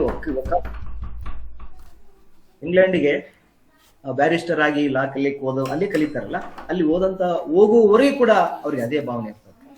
ಅದಾದ ನಂತರ ದಕ್ಷಿಣ ಆಫ್ರಿಕಕ್ಕೆ ಹೋಗ್ತಾರೆ. ಅಲ್ಲಿ ನೋಡಿದಾಗ ಅವರ ಕಲೀಗ್ಸ್ ಇದ್ರು, ವಕೀಲರಿದ್ರು, ಮತ್ತೆ ಅಲ್ಲಿನ ಯಂಗ್ ಜನರೇಷನ್ಸ್ ಇದ್ರಲ್ಲ, ಅವರು ಹ್ಯಾಂಡ್ ರೈಟಿಂಗ್ ಅನ್ನ ಗಮನಿಸ್ತಾರೆ. ಎಷ್ಟು ಚಂದ ಬರೆದಿದ್ರಪ್ಪ ಅವ್ರು ಅಂದ್ರೆ, ಮೂತು ಪೋಣಿಸ್ದಂಗಿತ್ತು. ಆ ಬರವಣಿಗೆಯನ್ನ ನೋಡಿ ಗಾಂಧೀಜಿಯವ್ರಿಗೆ ನಾಚಿಕೆ ಆಗ್ತದೆ, ಪಶ್ಚಾತ್ತಾಪ ಆಗ್ತದೆ. ಅಯ್ಯೋ, ನಂದೇನು ಇಷ್ಟೊಂದು ಕೆಟ್ಟ ಬರವಣಿಗೆ ಇದೆಯಲ್ಲಪ್ಪ, ಎಷ್ಟು ಗಲೀಜಾಗಿ ಬರೀತೀನಲ್ಲ, ಅವ್ರು ನೋಡಿ ಎಷ್ಟು ಅಕ್ಷರ ಪ್ರಿಂಟು ಮುತ್ತಿದ್ದಂಗೆ ಇದಾವಲ್ಲ ಅನ್ನೋ ಭಾವನೆ ಬರ್ತದೆ. ಅವಾಗ ಅವರು ಅರ್ಥ ಮಾಡ್ಕೊಂತಾರೆ, ಕೆಟ್ಟ ಅಕ್ಷರದ ಬರವಣಿಗೆ ಅಪಕ್ವ ಮತ್ತು ಅಪೂರ್ಣ ಶಿಕ್ಷಣದ ಚಿಹ್ನೆ ಅಂತ ಅವ್ರು ಅರ್ಥ ಮಾಡ್ಕೊಂತಾರೆ. ಅಂದ್ರೆ ನಮ್ಮ ಹ್ಯಾಂಡ್ ರೈಟಿಂಗ್ ಸರಿ ಆಗ್ತಾ ಇಲ್ಲ ಅಂತಂದ್ರೆ ನಮ್ಮ ಎಜುಕೇಶನ್ ಪರ್ಫೆಕ್ಷನ್ ಆಗಿಲ್ಲ ಅಂತ ಅರ್ಥ. ಅಂದ್ರೆ ನಾವು ಚೈಲ್ಡ್ಹುಡ್ ಡೇಸ್ ಇಂದ ನಾವು ಕಾಪಿ ರೈಟಿಂಗು, ನೋಟ್ಸ್ ಬರೆಯೋದು, ಹೋಮ್ವರ್ಕ್ ಬರೆಯೋದನ್ನ ಕರೆಕ್ಟಾಗಿ ಮಾಡಿದ್ರೆ ನಮ್ಮ ಅಕ್ಷರಗಳು ದುಂಡಾಗ್ತಿದ್ವು. ನಾವಲ್ಲಿ ಆಲಸ್ಯ ಮಾಡಿರ್ತೀವಿ, ನಿರ್ಲಕ್ಷ್ಯ ಮಾಡಿರ್ತೀವಿ, ಅದಕ್ಕೆ ನಮ್ಮ ಅಕ್ಷರಗಳು ಅಪಕ್ವವಾಗಿದ್ದಾವೆ, ಅಪೂರ್ಣ ಇದ್ದಾವೆ ಅಂತ ಗಾಂಧೀಜಿ ಅವತ್ತು ಅರ್ಥ ಮಾಡ್ಕೊಂಡ್ರು. ಈಚೆಗೆ ಅವ್ರು ಅದನ್ನ ಇಂಪ್ರೂವ್ ಮಾಡ್ಕೊಳ್ಳಿಕ್ಕೆ ಅಂತ ಹೋಗ್ತಾರೆ. ಅವ್ರ ಬರಹವನ್ನ ತಿದ್ಕೊಳ್ಬೇಕಂತ ಬಹಳ ಟ್ರೈ ಮಾಡ್ತಾರೆ, ಬಟ್ ಆಗೋದಿಲ್ಲ. ಯಾಕಂದ್ರೆ ಆಲ್ರೆಡಿ ಸಮಯ ಆಗಿರ್ತದೆ ಅವರು. ಸೊ ಅಡಲ್ಟ್ ಲರ್ನಿಂಗ್ ಅನ್ನೋದು ಇದೆಯಲ್ಲ, ತುಂಬಾ ಕಷ್ಟ. ಚೈಲ್ಡ್ಹುಡ್ ಅಲ್ಲಿ ಆದ್ರೆ ಸೈಮೆಂಟೈನ್ಸ್ಲಿ ಮಲ್ಟಿ ಟಾಸ್ಕ್ ಮಾಡುವ ಒಂದು ಶಕ್ತಿ ಮಕ್ಕಳಿಗಿರ್ತದೆ. ನಮ್ಮಲ್ಲಿ ಏನಾಗ್ತದೆ ಅಂದ್ರೆ, ನಾವು ಪ್ರೆಜುಡೈಸ್ ಆಗ್ತೀವಿ. ಸೊ ನಾವು ಪ್ರೆಜುಡೈಸ್ ಆಗೋದ್ರಿಂದ ನಮಗೆ ಬೇರೆ ಬೇರೆ ಕಲಿಯುವ ಅಂಶಗಳು ಬಹಳಷ್ಟು ನಿಧಾನ ಆಗ್ತದೆ ಮತ್ತು ಕಷ್ಟ ಆಗ್ತದೆ.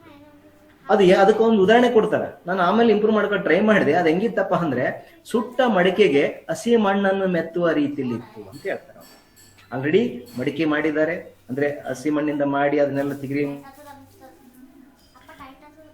ಮಾಡಿ ಮಡಿಕೆ ರೆಡಿ ಇದೆ, ಆಗಲೇ ಅಡಿಗೆ ಮಾಡ್ಲಿಕ್ಕೆ ರೆಡಿ ಇದೆ. ಅದಕ್ಕೆ ಮತ್ತೆ ಹಸಿ ಮಣ್ಣು ಮೆತ್ತಲಿಕ್ಕೆ ಹೋದ್ರೆ ಅದು ಕೂಡತೇನೋ?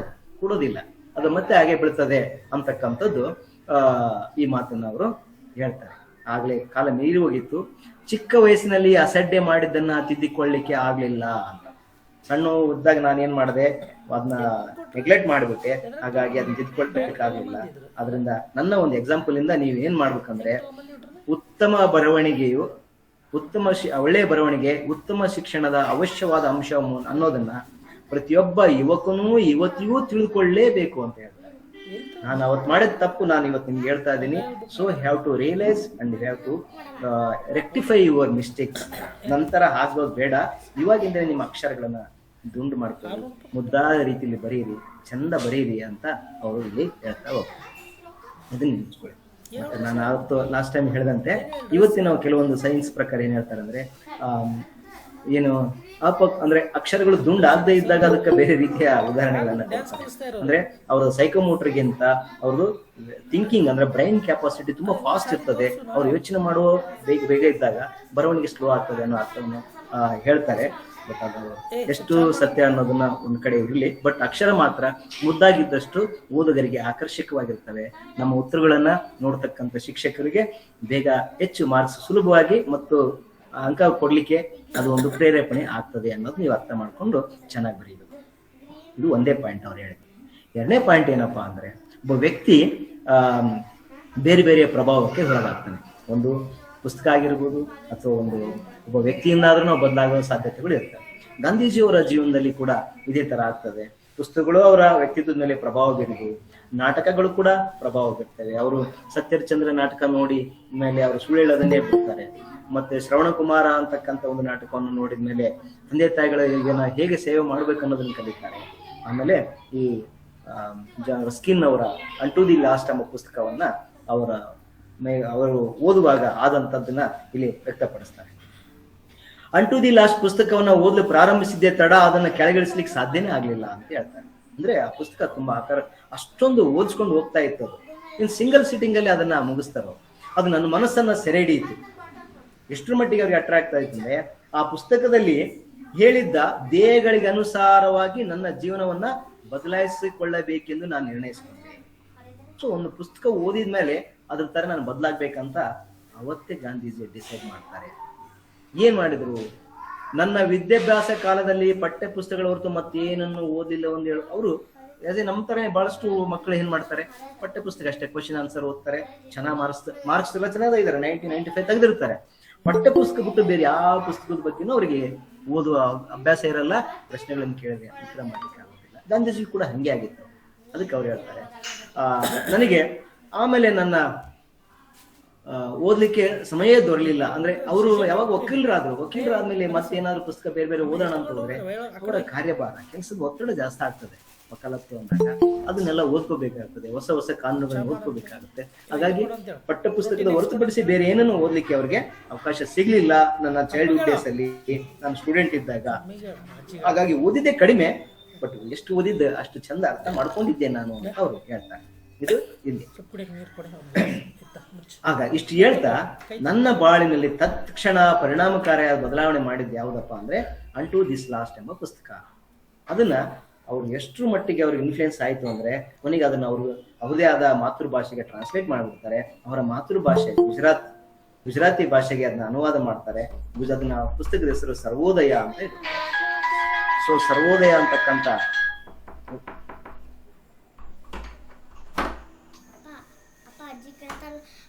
ಸರ್ವೋದಯ ಅನ್ನುವ ಹೆಸರಿನಿಂದ ಕರಿತಾ ಹೋಗ್ತಾರೆ.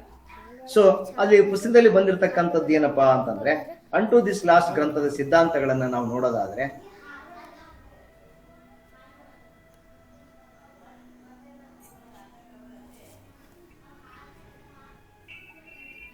ಸರ್ ಹೇಳ್ಬೇಕಾಯ್ತು ಏನಾದ್ರು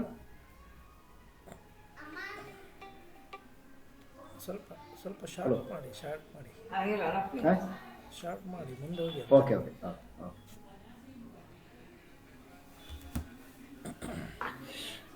ಅಂಟು ದಿಸ್ ಲಾಸ್ಟ್ ಗ್ರಂಥ ಸಿದ್ಧಾಂತಗಳನ್ನ ಅವರು 3 ಅಂಶಗಳನ್ನ ಹೇಳ್ತಾರೆ. ಎಲ್ಲರ ಒಳ್ಳೆಯದರಲ್ಲಿಯೇ ನಮ್ಮ ಒಳ್ಳೆಯದು ಅಡಗಿದೆ ಅಂತಕ್ಕಂಥ ಒಂದು ಅಂಶ. ಎರಡನೇದು ವಕೀಲನ ಕೆಲಸಕ್ಕಿರೋ ಬೆಲೆ ಕ್ಷೌರಿಕನ ಕೆಲಸಕ್ಕಿದೆ.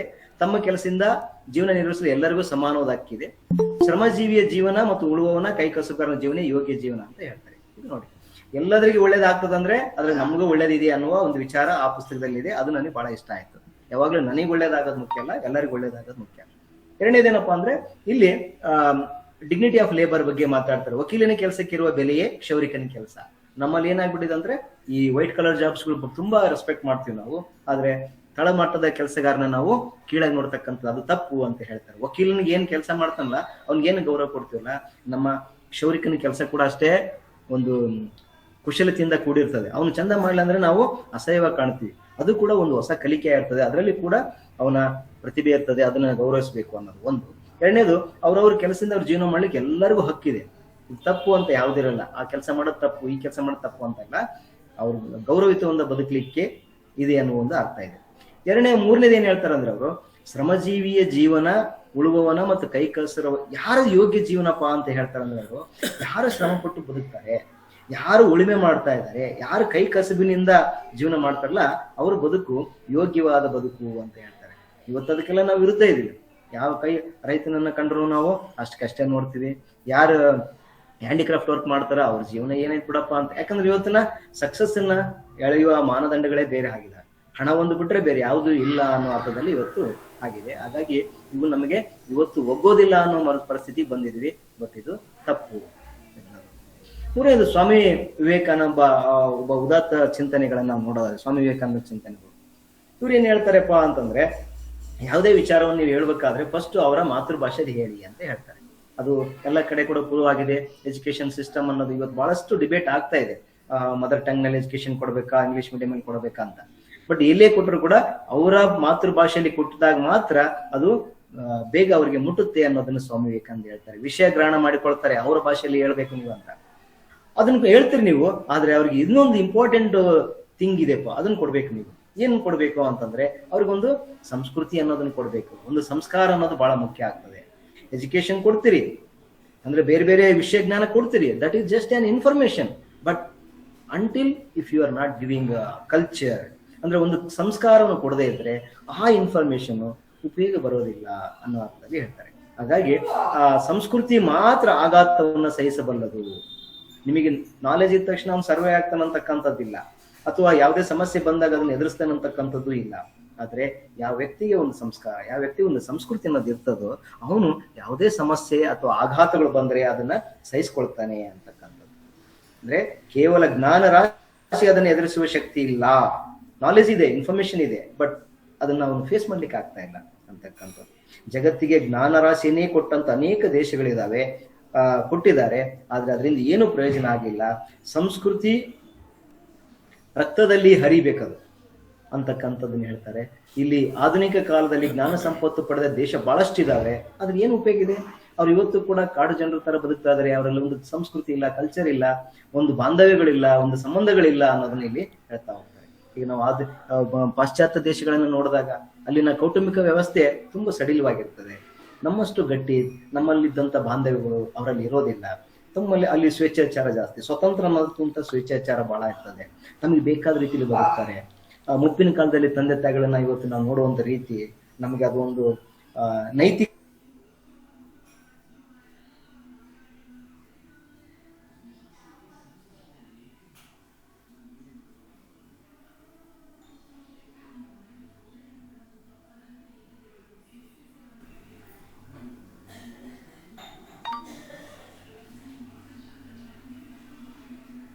ನಮ್ಮ ಶಾಸ್ತ್ರಗಳಲ್ಲಿ ಹುದುಗಿದೆ. ನಮ್ಮ ದೇಶದ ಏನು ಶಾಸ್ತ್ರ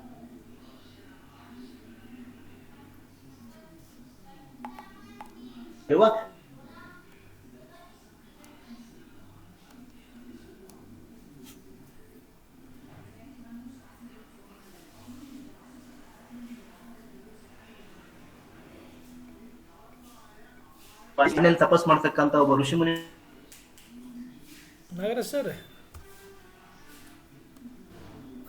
ಮಾತ್ರ ಸಂಸ್ಕಾರ ಗೊತ್ತಿದೆ.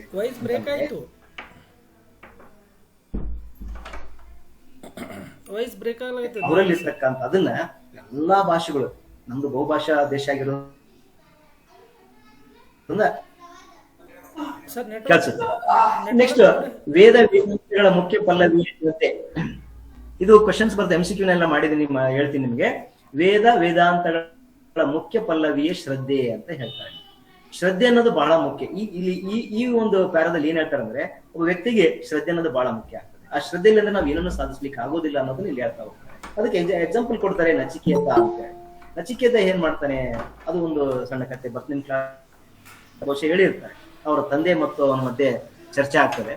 ಅವ್ರ ತಂದೆ ದಾನ ಮಾಡ್ಲಿಕ್ಕೆ ಅಂತೇಳಿ ಒಂದು ಯಾಗ ಮಾಡಿದ ಸಂದರ್ಭದಲ್ಲಿ ಬಡ ಗೋವುಗಳನ್ನ ತಂದ್ಬಿಟ್ಟಿರ್ತಾನೆ. ಬಡ ಗೋವುಗಳನ್ನ ತಂದು ದಾನ ಮಾಡ್ತಿರ್ತಾನೆ. ಇವನು ತಮಾಷೆಗೆ ಏನ್ ಮಾಡ್ತಾನೆ ನಚಿಕೇತ, ಅಪ್ಪ ದನಗಳನ್ನ ಯಾಕೆ ತಗೊಂಡ್ಬಂದಿದ್ಯಾ ಅಂತ, ಬಳಕಲು ದನಗಳನ್ನ ಅಂತ ಕೇಳಿದಾಗ, ಇಲ್ಲ ನಾನು ನಿನ್ನನ್ನ ಯಮಧರ್ಮಗೆ ಬಲಿ ಕಳಿಸ್ತಾ ಇದ್ದೀನಿ ಅಂತ ಹೇಳ್ಬಿಟ್ಟು ತಮಾಷೆಗೆ ಅಂತ. ಇವನೇನ್ ಮಾಡ್ತಾನೆ, ಅವನಿಗೆ ಯಮಧರ್ಮನ ಹತ್ರ ಹೋಗಿ ಅಲ್ಲಿ 3 ದಿನಗಳ ಕಾಲ ಅಲ್ಲೇ ಇರ್ತಾನೆ. ಯಮಲೋಕಕ್ಕೆ ಹೋಗಿ ಕಾಯ್ತಿರ್ತಾನೆ. ಅವ್ ಸಿಕ್ಕಿರೋದಿಲ್ಲ. ವೇಟ್ ಮಾಡ್ತಾನೆ ಕಾಯ್ತಾನೆ. ಬಹಳ ಶ್ರದ್ಧೆ ಇರ್ತದೆ. ಶ್ರದ್ಧೆಯಿಂದ ತಪಸ್ ಮಾಡಿ ಕೊನೆಗೆ ಯಮಧರ್ಮ ಬರ್ತಾನೆ. ಇದೆಲ್ಲ ಚರ್ಚೆ ಆಗ್ತದಲ್ಲ, ಡೀಟೇಲ್ ಆಗಿ ಹೋಗೋದು ಬೇಡ. ನಿಮ್ಮ ಕ್ಲಾಸ್ ಟೀಚರ್ ಹತ್ರ ಸ್ವಲ್ಪ ಡೀಟೇಲ್ಸ್ ಕೇಳ್ಕೊಳ್ಳಿ. ಅಂದ್ರೆ ಇಲ್ಲಿ ಏನ್ ಹೇಳ್ತಂದ್ರೆ, ಯಮಧರ್ಮ ಕೂಡ ಅವನ ಶ್ರದ್ಧೆಯನ್ನು ಮೆಚ್ಚಿ ಅವನಿಗೆ ವರಗಳನ್ನ ಕೊಟ್ಟು ಕಳಿಸ್ತಾನೆ. ನಿನಗೆ ಯಾವ ವರಗಳನ್ನ ಬೇಕು, ಏನನ್ನ ಮಾಡ್ಬೇಕು ಅಂತ. ಅದು ಬಹಳ ಮುಖ್ಯ. ನಮ್ಮ ಋಷಿ ಪರಂಪರೆಗಳೆಲ್ಲ ನಾವು ನೋಡ್ತೀವಿ. ಎಷ್ಟೋ ಜನ ತಪಸ್ಸಿನಿಂದ ಈ ಭಗೀರಥ ಅಂತ ಹೇಳ್ತೀವಿ, ಭಗೀರಥ ಗಂಗೆಯನ್ನೇ ಭೂಲೋಕಕ್ಕೆ ತರಿಸಿದ ಅಂತಕ್ಕಂಥದ್ದಾಗ್ತದೆ. ಅಂದ್ರೆ ತನ್ನ ತಪಸ್ಸು, ತನ್ನ ಶ್ರದ್ಧೆ ಅಂತಕ್ಕಂಥದ್ದು. ನಾವು ಯಾವುದೇ ಕೆಲಸ ಮಾಡುವ, ವಿದ್ಯಾರ್ಥಿ ಆಗಿರ್ಲಿ, ಶಿಕ್ಷಕ ಇರ್ಲಿ, ರೈತ ಇರ್ಲಿ, ಮತ್ತೊಬ್ಬ ಇರ್ಲಿ, ಏನೇ ಇರ್ಲಿ, ನಮಗೆ ಮುಖ್ಯವಾಗಿ ಬೇಕಾಗಿರ್ತಕ್ಕಂಥದ್ದು ಶ್ರದ್ಧೆ. ಆ ಶ್ರದ್ಧೆ ಇಲ್ಲ ಅಂತ ನಾವು ಆ ಕ್ಷೇತ್ರದಲ್ಲಿ ಸಕ್ಸಸ್ ಆಗೋದಿಲ್ಲ ಅನ್ನೋ ಅರ್ಥ ಇಲ್ಲಿ ಬರ್ತದೆ. ಆಮೇಲೆ ಇನ್ನು ಏನ್ ಹೇಳ್ತಾರೆ ಅಂದ್ರೆ, ನಿಮ್ಮಲ್ಲಿ ಎಲ್ಲರಲ್ಲಿ ನಾವ್ ಯಾರು ಕೂಡ ದಡ್ರಲ್ಲ, ಯಾರು ಕೂಡ ಅಶಕ್ತರಲ್ಲ ಅನ್ನೋದು ಈ ಒಂದು ಪ್ಯಾರದಲ್ಲಿ ಅವ್ರು ಹೇಳ್ತಾ ಹೋಗ್ತಾರೆ. ಅದಕ್ಕೆ ಫಸ್ಟ್ ಹೇಳ್ತಕ್ಕಂಥವ್ರು, ಯಾರೂ ದುರ್ಬಲರಲ್ಲ, ಎವ್ರಿ ಒನ್ ಇಸ್ ಪವರ್ಫುಲ್, ಎಲ್ಲರೂ highly potential, every creature is most potential ಅಂತ ಹೇಳ್ತಾರೆ. ಈಗ ಅಬ್ದುಲ್ ಕಲಾಂ ಅವರು ಆ ಹಂತದವರೆಗೆ ಬೆಳೆದ್ರಲ್ಲ ಅಂದ್ರೆ, ಅವರ ಬ್ರೈನ್ ತುಂಬಾ ಭಗವಂತ ಏನೋ ಸ್ಪೆಷಲ್ ಆಗಿ ಮಾಡಿದ್ದ ಅಂದ್ರೆ, ನೋ, ನಿಮ್ದು ಹೇಗೆ ಮಾಡಿದ್ದಾರೆ ಅಬ್ದುಲ್ ಕಲಾಂದ ಹಾಗೆ ನನ್ನ ಬ್ರೈನ್, ಅವ್ರದ್ದು ಎಲ್ಲರಿಗೂ ಸೇಮ್ ಇರ್ತದೆ. ಯಾರು ಬಳಸ್ಕೊಳ್ತಾರೆ ಅದು ವಿಕಾಸ ಆಗ್ತದೆ ಅಷ್ಟೇ. ಐನ್ಸ್ಟೀನ್ದು ನಮ್ದು ಸೇಮ್ ಇರ್ತದೆ. ಆ IQ ಅನ್ನೋದೇ ರಾಂಗ್ ಕಾನ್ಸೆಪ್ಟ್. IQ ಅಂತ ಹೇಳ್ತಾರೆ, ದೊಡ್ಡ ತಪ್ಪೋದು. IQ ಅನ್ನೋದು ವೇರಿಯೇಷನ್ ಆಗೋದಿಲ್ಲ, ಎಲ್ಲರಲ್ಲೂ ಒಂದೇ IQ. ಅದು ಪೂರಕ ವಾತಾವರಣ ಅಂದ್ರೆ ದ ಸಪೋರ್ಟಿಂಗ್ ಎನ್ವಿರಾನ್ಮೆಂಟ್ ಹೇಗಿರ್ತದೆ ಅದು ಪ್ರೋಗ್ರೆಸ್ ಆಗ್ತಾ ಹೋಗ್ತದೆ. ಹೀಗಾಗಿ ನೀವು ಅದಕ್ಕೆ ಪೂರಕವಾದ ವಾತಾವರಣ ಸೃಷ್ಟಿ ಮಾಡ್ಕೋಬೇಕು. ನಿಮಗೆ ಓದ್ಲಿಕ್ಕೆ ಬೇಕಾದಂತ ವಾತಾವರಣ ಸೃಷ್ಟಿ ಮಾಡ್ಕೋಬೇಕು. ಇನ್ನೋವೇಷನ್ಗೆ ಬೇಕಾದಂತ ವಾತಾವರಣ ಸೃಷ್ಟಿ ಮಾಡ್ಕೋಬೇಕು. ಎಲ್ಲರೂ ಕೂಡ ಸಶಕ್ತರು, ನಾವು ಯಾರು ಕೂಡ ದುರ್ಬಲರಲ್ಲ. ಅದಕ್ಕೆ ಆತ್ಮ ಸರ್ವಶಕ್ತ. ನಮ್ಮ ಮನಸ್ಸು ಅನ್ನೋದಿದೆಯಲ್ಲ, ಆತ್ಮ ಅನ್ನೋದು ಮೋಸ್ಟ್ ಪವರ್ಫುಲ್. ಅದಕ್ಕೆ ಅವ್ರು ಹೇಳಿ ಯಾರಿಗೂ ಮಣಿಯಬೇಡಿ, ನಿಮ್ಮಲ್ಲಿರುವ ಭಗವಂತನನ್ನ ವ್ಯಕ್ತಗೊಳಿಸಿ ಅಂತ ಹೇಳ್ತಾರೆ. ನಿಮ್ಮಲ್ಲಿ ದೇವರಿದ್ದಾನೆ. ದೇವ್ರು ಅಂದ್ರೆ ಏನು? ಪವರ್ ಅಂತ ಅರ್ಥ. ಸೊ ನೀವ್ಯಾಕೆ ನನ್ನ ಕೈಲಿ ಆಗಲ್ಲ ಅನ್ಕೋತಾ ಇದ್ದೀರಾ? ಎಲ್ಲವೂ ಸಾಧ್ಯ. ದೇವರು ಯಾರಲ್ಲಿ ಇರ್ತಾನೋ ಅವ್ರೆಲ್ಲರಿಗೂ ಮಾಡ್ಲಿಕ್ಕೆ ಸಾಧ್ಯ ಆಗ್ತದೆ. ನಿಮ್ಮಲ್ಲೂ ಇದೆ, ನೀವು ಓದ್ಬೋದು, ನೀವು ಅಷ್ಟು ಅಂಕ ತೆಗಿಬೋದು, ನೀವು ಕೂಡ ಇನ್ನೋವೇಶನ್ ಮಾಡ್ಬೋದು, ಹೊಸ ಹೊಸದನ್ನ ಕಂಡುಹಿಡಿಬಹುದು ಅನ್ನೋದನ್ನ ನೀವು ಹೇಳ್ತಾರೆ. ಅದನ್ನ ಹಾಗಾಗಿ ಭಗವಂತನ ಅಲ್ಲಗಳಿಬೇಡಿ, ಹೇಳಿ ದುರ್ಬಲತೆಯ ಪರವಶೀಯತೆಯಿಂದ ಪಾರಾಗ್ರಿ. ಆ ವೀಕ್ನೆಸ್ ಇಂದ ಹೊರಗೆ ಬರ್ರಿ. ಡಿಸ್ಟ್ರಾಕ್ಷನ್ಸ್ ತುಂಬಾ ಇರ್ತದೆ, ಆ ಡಿಸ್ಟ್ರಾಕ್ಷನ್ಸ್ ಇಂದ ನಾವು ಹೊರಗೆ ಬರ್ಬೇಕು. ಡಿಸ್ಟ್ರಾಕ್ಷನ್ ಈಸ್ ನಮ್ಮ ಎನಿಮಿ ಅಂತ ನೋಡ್ಬೇಕು. ನಮಗೆ ಒಂದು ಹಂತದವರೆಗೆ 25 ವರ್ಷದವರೆಗೆ ಯಾವುದೇ ಒಂದು ಡಿಸ್ಟ್ರಾಕ್ಷನ್ ಇಂದ ಯಾರು ದೂರ ಇರ್ತಾರೆ ಅವರು ದೊಡ್ಡ ಸಾಧಕರಾಗ್ತಾರೆ. ಹಾಗಾಗಿ ಅದನ್ನ ಅವರು ಈ ಅರ್ಥದಲ್ಲಿ ಅದನ್ನ ಹೇಳ್ತಾರೆ. ಹಾಗಾದ್ರೆ ಇದೆಲ್ಲದನ್ನ ಮಾಡ್ಲಿಕ್ಕೆ ಇರೋದು ಏನಪ್ಪಾ, ಎಲ್ಲಿದೆ ಅಂತಂದ್ರೆ ನಮ್ಮ ಶಾಸ್ತ್ರಗಳಲ್ಲಿದೆ. ಶಾಸ್ತ್ರಗಳು ಏನ್ ಹೇಳ್ತವೆ? ನಿಜವಾದ ಆತ್ಮನ ವಿಷಯವನ್ನ ನೀವು ಕೇಳಿ ಇತರರಿಗೆ ಬೋಧಿಸಿರಿ ಅಂತ ಹೇಳ್ತಾರೆ. ಓದ್ಕೊಳ್ಳಿ, ಅದು ಆತ್ಮದ ಜ್ಞಾನ. ಅಂದ್ರೆ ಎಲ್ಲರಲ್ಲೂ ಆ ಶಕ್ತಿ ಇದೆ ಅನ್ನೋದು ನೀವು ಓದ್ಕೊಳ್ಳಿ, ಬೇರೆಯವ್ರಿಗೆ ಹೇಳಿ. ಯಾರು ಇನ್ನೂ ಮಕ್ಕೊಂಡಿದಾರಲ್ಲ ಅವ್ರು ನೆಬಸ್ರಿ ಬೇಗ. ಜಗತ್ತು ಓಡ್ತಾ ಇದೆ, ಇನ್ನೂ ಅವ್ರು ಇನ್ನ ನಿದ್ದೆ ಮಾಡ್ಕೊಂಡು ಕೂತಿದಾರಲ್ಲ, ಸಕ್ಸಸ್ ಅನ್ನೋದು ಅಷ್ಟು ಸುಲಭ ಸಿಗೋದಿಲ್ಲ ಅನ್ನೋ ಅರ್ಥದಲ್ಲಿ ಅವರು ಹೇಳ್ತಾರೆ. ಜಾಗೃತರಾಗ್ತಾರೆ ಅನ್ನೋದನ್ನು ನೋಡಿ ಹೇಳ್ತಾರೆ. ಅವಾಗ ಎಲ್ಲರಿಗೂ ಶಕ್ತಿ ಬರ್ತದೆ, ಮಹಿಮೆ ಬರ್ತದೆ, ಶ್ರೇಯಸ್ ಬರ್ತದೆ, ಪಾವಿತ್ರ್ಯ ಬರ್ತದೆ. ಈಗ ನಿದ್ರಿಸುತ್ತಿರುವ ಜೀವ ಜಾಗೃತವಾಗಿ ಕಾರ್ಯೋನ್ಮುಖವಾದಾಗ ಆಮೇಲೆ ಎಲ್ಲಾ ಕಲ್ಯಾಣಗಳು ಬರ್ತವೆ ಅಂತಕ್ಕಂಥದ್ದು ಈ ಪಾಠದಲ್ಲಿ, ಈ ಒಂದು ಪ್ಯಾರದಿಂದ ಅರ್ಥ ಅದು. ಇನ್ನು ಹೇಗೆ ನಾವು ದುಡಿಬೇಕಪ್ಪ, ಹೇಗೆ ನಾವು ಸಾಧಿಸ್ಬೇಕು ಅನ್ನೋದನ್ನ ಇಲ್ಲಿ ಹೇಳ್ತಾರೆ. ನಾವು ನಮ್ಮ ಮನೆ ನಾವು ಬದುಕಿದ್ರೆ ಸಾಕಪ್ಪ, ನಾವು ಬದುಕಿದ್ವಿ ಅಂತ ಹೇಳ್ತೀವಿ. ಬಟ್ ಅವ್ರು ಹೇಳೋ ರೀತಿನೇ ಬೇರೆ ಇದೆ. ನಿಮ್ಮ ದೇಶ ಮತ್ತು ಇಡೀ ಜಗತ್ತಿನ ಜವಾಬ್ದಾರಿ ನಿಮ್ಮ ಮೇಲೆ ತಂದ್ಕೊಂಡು ನೀವು ದುಡಿಬೇಕು ಅಂತ ಹೇಳ್ತಾರೆ. ಯಾರಿಗಿರುತ್ತೆ ಇಂಥ ದೊಡ್ಡ ಭಾವನೆ? ಯಾವಾಗ ನಮಗೆ ಈ ರೀತಿಯ ದೊಡ್ಡ ಗುರಿ, ದೊಡ್ಡ ಜವಾಬ್ದಾರಿ ಇರ್ತದೋ ನಾವು ದೊಡ್ಡದ ರೀತಿಯಲ್ಲೇ ದುಡಿಲಿಕ್ಕೆ ಹೋಗ್ತೀವಿ, ದೊಡ್ಡ ರೀತಿಯಲ್ಲಿ ಯೋಚನೆ ಮಾಡ್ಲಿಕ್ಕೆ ಹೋಗ್ತೀವಿ ನಾವು. ಅದಕ್ಕೆ small aim is a crime ಅಂತ ಅಬ್ದುಲ್ ಕಲಾಂ ಹೇಳ್ಬಿಟ್ರು. ಸಣ್ಣ ಗುರಿನೇ ದೊಡ್ಡ ಅಪರಾಧ. ಇಡೀ ದೇಶದ ಜವಾಬ್ದಾರಿ ನಿನ್ ಮೇಲೆ ಐತಪ್ಪ ಅಂತ ಅನ್ಕೊಳ್ಳೋ ವ್ಯಕ್ತಿ ಯೋಚನೆ ಮಾಡೋ ರೀತಿನೇ ಬೇರೆ, ಅವನ ಪ್ಲಾನಿಂಗೇ ಬೇರೆ, ಅವನ ಹಾರ್ಡ್ ವರ್ಕೇ ಬೇರೆ. ಸೊ ಈ ರೀತಿ ಓದ್ಕೊಳ್ಳಿ ಅಂತ ಹೇಳ್ತಾರೆ. ವೇದಾಂತದ ಸಂದೇಶವನ್ನ ಪ್ರತಿ ಮನೆಗೂ ಸಾರಿ ಅಂತ ಹೇಳ್ತಾರೆ. ಪ್ರತಿಯೊಬ್ಬರಲ್ಲೂ ಕೂಡ ಒಳಗಡೆ ಇಡನ್ ಆಗಿರ್ತಕ್ಕಂಥ ಒಂದು ಶಕ್ತಿಯನ್ನ, ಆತ್ಮದಲ್ಲಿರುವ ಶಕ್ತಿಯನ್ನ ಜಾಗೃತ ಮಾಡ್ರಿ. ಎಲ್ಲರೂ ಸಶಕ್ತರಾಗ್ರಿ, ಎಲ್ಲರೂ ಹೊಸದನ್ನ ಸಾಧಿಸ್ಲಿ ಅನ್ನೋ ಅರ್ಥದಲ್ಲಿ ಹೇಳ್ತಾರೆ. ನೀವು ಅನ್ನೋದು ಏನ್ ಹೇಳ್ತಾರಪ್ಪ ಅಂದ್ರೆ, ನಿಮಗೆ ತೃಪ್ತಿ ಸಿಗ್ತದೆ. ಯಾವಾಗ ಸಿಗ್ತದೆ? ನೀವು ಎಷ್ಟೇ ಅಲ್ಪವನ್ನ ಸಾಧಿಸಿದ್ದರೂ ನೀವು ಒಂದು ಮಹಾ ಆದರ್ಶಕ್ಕಾಗಿ ಬಾಳಿ ದುಡಿದಿ ಮಡಿದಿರಿ ಅಂತ ತೃಪ್ತಿ ಇರ್ತದೆ.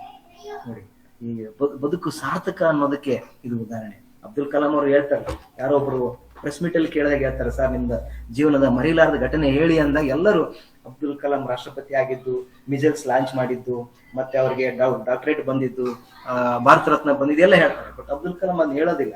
ಯಾವುದೋ ಒಂದು ಹ್ಯಾಂಡಿಕ್ಯಾಪ್ ಶಾಲೆಗೆ ಹೋದಂತ ಘಟನೆಯನ್ನು ಹೇಳ್ತಾರೆ. ಮಕ್ಕಳಿಗೆ ಆರ್ಟಿಫಿಷಿಯಲ್ ಲೆಗ್ ಹಾಕ್ತಾರೆ. ಪಾಪ ಅವರು ತುಂಬಾ ವೇಟ್ ಆಗಿರ್ತಕ್ಕಂಥ ಆರ್ಟಿಫಿಷಿಯಲ್ ಲೆಗ್ ಹಾಕೊಂಡಾಗ ಅವ್ರಿಗೆ ಕಾಲ್ ಲಿಫ್ಟ್ ಮಾಡಕ್ಕೆ ಆಗ್ತಿರಲ್ಲ. ಮತ್ತೆ ಇವರೆಲ್ಲ ಇಸ್ರೋಕ್ಕೆ ವಾಪಸ್ ಬಂದು ಅವ್ರ ಟೀಮ್ ಸಮೇತ ವರ್ಕೌಟ್ ಮಾಡ್ತಾರೆ. ವರ್ಕೌಟ್ ಮಾಡಿ ಬಹಳ 350 ಗ್ರಾಮ್ ವೇಟ್ಲೆಸ್ ಅಂದ್ರೆ ಫೈಬರ್ ತರ ಒಂದು ಆರ್ಟಿಫಿಷಿಯಲ್ ಲೆಗ್ ಮಾಡಿ ತಗೊಂಡು ಅಗೇನ್ ಹೈದರಾಬಾದಿಗೆ ಹೋಗಿ ಆ ಮಕ್ಕಳಿಗೆ ಕೊಟ್ಟಾಗ ಮಕ್ಕಳು ಕುಣಿದಾಡ್ಬಿಡ್ತಾರೆ, ಪೇರೆಂಟ್ಸ್ ಎಲ್ಲ ಖುಷಿ ಆಗ್ತಾರೆ. ಆ ಇನ್ಸಿಡೆಂಟ್ ಇದೆಲ್ಲ ಅದು ನನಗೆ ಬಹಳ ಖುಷಿ ಪಟ್ಟ ಕ್ಷಣ ಅಂತ ಹೇಳಿ. ಒಬ್ಬ ರಾಷ್ಟ್ರಪತಿಯಾಗಿ ಅವರು ಹ್ಯಾಪಿನೆಸ್ ನೋಡಿ, ಸಕ್ಸಸ್ ಅಥವಾ ಸಾರ್ಥಕತೆ ಅನ್ನೋದನ್ನ ಹೇಗ್ ನೋಡ್ತಾರೆ. ನಾವಾದ್ರೆ ಬೇರೆ, ಯಾವಾಗಪ್ಪ ನೀನ್ ಸಾರ್ಥಕ ಆಯ್ತು ಅಂದ್ರೆ ನೌಕರಿ ಸಿಕ್ಕಾಗ, ಮದುವೆ ಆದಾಗ, ಕಾರ್ ತಗೊಂಡಾಗ, ಮನೆ ಕಟ್ಟಿಸಿದಾಗ ಅಂತೆಲ್ಲ ಹೇಳ್ತೀವಿ. Because we are common ordinary people. So ಅವ್ರು ಗ್ರೇಟ್ ಪರ್ಸನ್ಸ್. ಯಾಕಂದ್ರೆ ಅವ್ರು ಇನ್ನೊಬ್ಬರ ಸಂತೋಷದಲ್ಲಿ ತಮ್ಮ ಸಕ್ಸಸ್ ಅನ್ನ, ತಮ್ಮ ಸಂತೋಷವನ್ನು ಕಾಣ್ತಿದ್ರು. ಹಾಗಾಗಿ ಆ ತರ ಬದುಕ್ರಿ ಅನ್ನೋ ಅರ್ಥದಲ್ಲಿ ಈ ಒಂದು ಪ್ಯಾರಾ ಮೀನಿಂಗ್ ನಮ್ಗೆ ಕೊಡ್ತಾ ಇದೆ. ಸೊ ಈ ಆತ್ಮದ ಅನಂತ ಶಕ್ತಿಯನ್ನ ಭೌತಿಕ ಪ್ರಪಂಚದ ಮೇಲೆ ಬೀರಿದ್ರೆ ನೋಡಿ, ಹೇಳ್ತಾರೆ ಇಷ್ಟು ಪವರ್ ಇದೆಲ್ಲ, ನೀನ್ ಯಾವ್ದ್ರ ಮೇಲೆ ಇನ್ವೆಸ್ಟ್ ಮಾಡ್ತೀಯ ಆ ರಿಸಲ್ಟ್ ಬರ್ತದೆ ಅಂತ ಇಲ್ಲಿ ಹೇಳ್ತಾರೆ. ನೀನು ಭೌತಿಕ ಪ್ರಪಂಚದ ಮೇಲೆ ಬೀರಿದ್ರೆ ಭೌತಿಕ ಬೆಳವಣಿಗೆಗಳಾಗ್ತವೆ. ಅಂದ್ರೆ ಏನಪ್ಪಾ, ಈಗ ಫಾರ್ ಎಕ್ಸಾಂಪಲ್ ಬಾಡಿ ಹೆಲ್ದಿ ಆಗಿರ್ಬೇಕು ಅಂತ ಹೇಳಿ ವರ್ಕೌಟ್ ಮಾಡ್ತೀಯ, ಸೊ ಅದು ಹೆಲ್ದಿಯಾಗಿ ಇರ್ತದೆ, ಬಾಡಿ ಚೆನ್ನಾಗಿ ನೀನು ಬಿಲ್ಡ್ ಮಾಡ್ಬೋದು. ಒಂದು. ಎರಡನೇದು ಆಲೋಚನೆ ಪ್ರಪಂಚ. ಥಿಂಕ್ ಮಾಡ್ತೀನಿ, ನೀನು ಓದ್ತಾ ಇದೀಯಾ ಅಂತ ಅಂದಾಗ ಅವಾಗ ನಿನ್ನ ಇಂಟೆಲೆಕ್ಚುಯಲ್ ತುಂಬಾ ಹೈಕ್ ಆಗ್ತದೆ, ತುಂಬಾ ಪೀಕ್ ಪೊಸಿಷನ್ಗೆ ಹೋಗ್ತದೆ. ನಿನ್ನ ಎಲ್ಲರೂ ಒಬ್ಬ ಬುದ್ಧಿವಂತ, ಮಹಾಜ್ಞಾನಿ, ವಿದ್ವಾಂಸ ಅಂತ ಗುರುತಿಸ್ತಾರೆ. ಒಂದು ವೇಳೆ ಅದೇ ನೀ ಎನರ್ಜಿಯನ್ನ ನಿನ್ನ ಮೇಲೆ ನೀನು ಅಪ್ಲೈ ಮಾಡ್ಕೊಂಡ್ರೆ ನೀನು ಅವಾಗ ಮನುಷ್ಯ ಆಗಲ್ಲ, ದೇವರಾಗ್ತೀನಿ. ಈಗ ಎಷ್ಟೋ ಜನ ನಾವು ನೋಡ್ತೀವಿ, ಸಿದ್ಧಗಂಗಾ ಸ್ವಾಮೀಜಿ ಅಂತವ್ರೆಲ್ಲರೂ ಹೇಗೆ ನಮ್ಮ ಹಾಗೆ ಹುಟ್ಟಿದಂಥವ್ರು ಇವತ್ತು ದೇವರು ಸ್ಥಾನವನ್ನು ಪಡ್ಕೊಂಡಿದ್ದು ಏಕೆ ಅಂದರೆ ಅವರು ಆ ಶಕ್ತಿಯನ್ನ ತಮ್ಮೇಲೆ, ಅವರು ತಮ್ಮ ಬದಲಾವಣೆಗೆ ತಮ್ಮಲ್ಲಿ ಇರುವ ಲೋಪಗಳನ್ನು ಸುಧಾರಿಸಿಕೊಂಡು ಲೋಕ ಕಲ್ಯಾಣ ದುಡಿದ್ರಿಂದ ಅವರು ದೇವರಾಗಿದ್ದಾರೆ. ಹಾಗಾಗಿ ನಾವೆಲ್ಲರೂ ದೇವರಾಗೋಣ ಅಂತ ಹೇಳ್ತಾರೆ. ಎಂತ ದೊಡ್ಡ ಮಾತು ಇವೆಲ್ಲ. ಸೊ ಈ ಸಂದರ್ಭದಲ್ಲಿ ಇದನ್ನ ಎಕ್ಸ್ಪ್ಲೇನ್ ಮಾಡ್ಲಿಕ್ಕಾಗಲ್ಲ ಅಂತ ವಿಚಾರಗಳು. ನಾವು ಎಲ್ಲರೂ ದೇವರಾಗೋಣ ಅಂತಂದ್ರೆ ಏನು ಅಂದ್ರೆ ಪ್ರಪಂಚನೇ ದೇವಲೋಕ ಆಗ್ತದೆ, ರಾಕ್ಷಸರೇ ಇರೋದಿಲ್ಲ, ಕೆಟ್ಟವರೇ ಇರೋದಿಲ್ಲ ಅಂತಕ್ಕಂಥ ಮಾತು ಅದ್ಭುತ ಅವ್ರ ವಿಚಾರಗಳು. ಆದ್ರೆ ಇವತ್ತು ಅವ್ರ ವಿಚಾರಗಳು ನಾವು ಯಾರು ಕೂಡ ಅನುಸರಿಸ್ತಾ ಇಲ್ಲ. ಇವತ್ತು ನಮಗೆ ಬೇರೆ ಏನೆಲ್ಲ ತುಂಬ್ತಾ ಇದ್ದಾರೆ, ಅದಿರ್ಲಿ, ಬಟ್ ಅದು ಎರಡನೇ ವಿಚಾರ.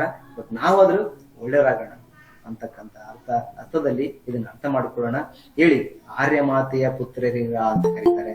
ಯಾಕಂದ್ರೆ ಇದು ಆರ್ಯರ ಭರತನಾಡು ಅಂದ್ರೆ ಆರ್ಯರ ನಾಡು ಅನ್ನೋ ಅರ್ಥದಲ್ಲಿ ಎದ್ದೇಳಿ, ಎಚ್ಚರಗೊಳ್ಳಿ, ಸೋಮಾರಿಗಳಾಗ್ಬೇಡಿ, ನಿಮ್ಮ ಗುರಿ ದೊರಕುವರಿಗೆ ನಿಲ್ಬೇಡಿ, ಹೋಗಿ go ahead until if you reach your goal ಅಂತ ಹೇಳಿ ಎಷ್ಟು ಒಂದು ಪ್ರೇರೇಪಣೆ, ಮೋಟಿವೇಶನ್ ಬರ್ತಕ್ಕಂಥ ಮಾತುಗಳು ಇವರಲ್ಲಿ ಕಂಡು ಬರ್ತವೆ. ಈ 3 ಉದಾತ್ತ ಚಿಂತನೆಗಳು ನಮ್ಮ ಬದುಕನ್ನ ಬದಲಾಯಿಸ್ಲಿಕ್ಕೆ ತುಂಬಾ ಅದ್ಭುತವಾದಂತ ಕೆಲಸವನ್ನು ಮಾಡ್ತಾ ಇದ್ದಾರೆ. ಸೊ ಇಷ್ಟು ಇದನ್ನು ಹೇಳ್ತಾ ಇದ್ದೀನಿ ಸರ್. ಇದರ ಕ್ವಶನ್ ಆನ್ಸರ್ ತಗೊಳ್ಳೋಣ ಹೇಗೆ ಸರ್? ಎಲ್ಲ ಚರ್ಚೆ ಮಾಡಿರಲ್ಲ, ಪ್ರಶ್ನೋತ್ತರ ಅಲ್ಲ ನೋಡಿ ನಿಮಗೆ ಮಾಡಿ. ಅಲ್ಲ ಈಗ 2-3 ವಾಕ್ಯ ಹೇಳುವಾಗ ಹೇಳ್ಬಿಡೋಣ ಅಷ್ಟೇ. ಅಷ್ಟು ಹೇಳಿಬಿಡಿ. ಸರಿ. ಓಕೆ, ಈಗ ವಚನ ಮುಂದಿನ ತಗೊಳ್ಳಿ. ವಚನಗಳು.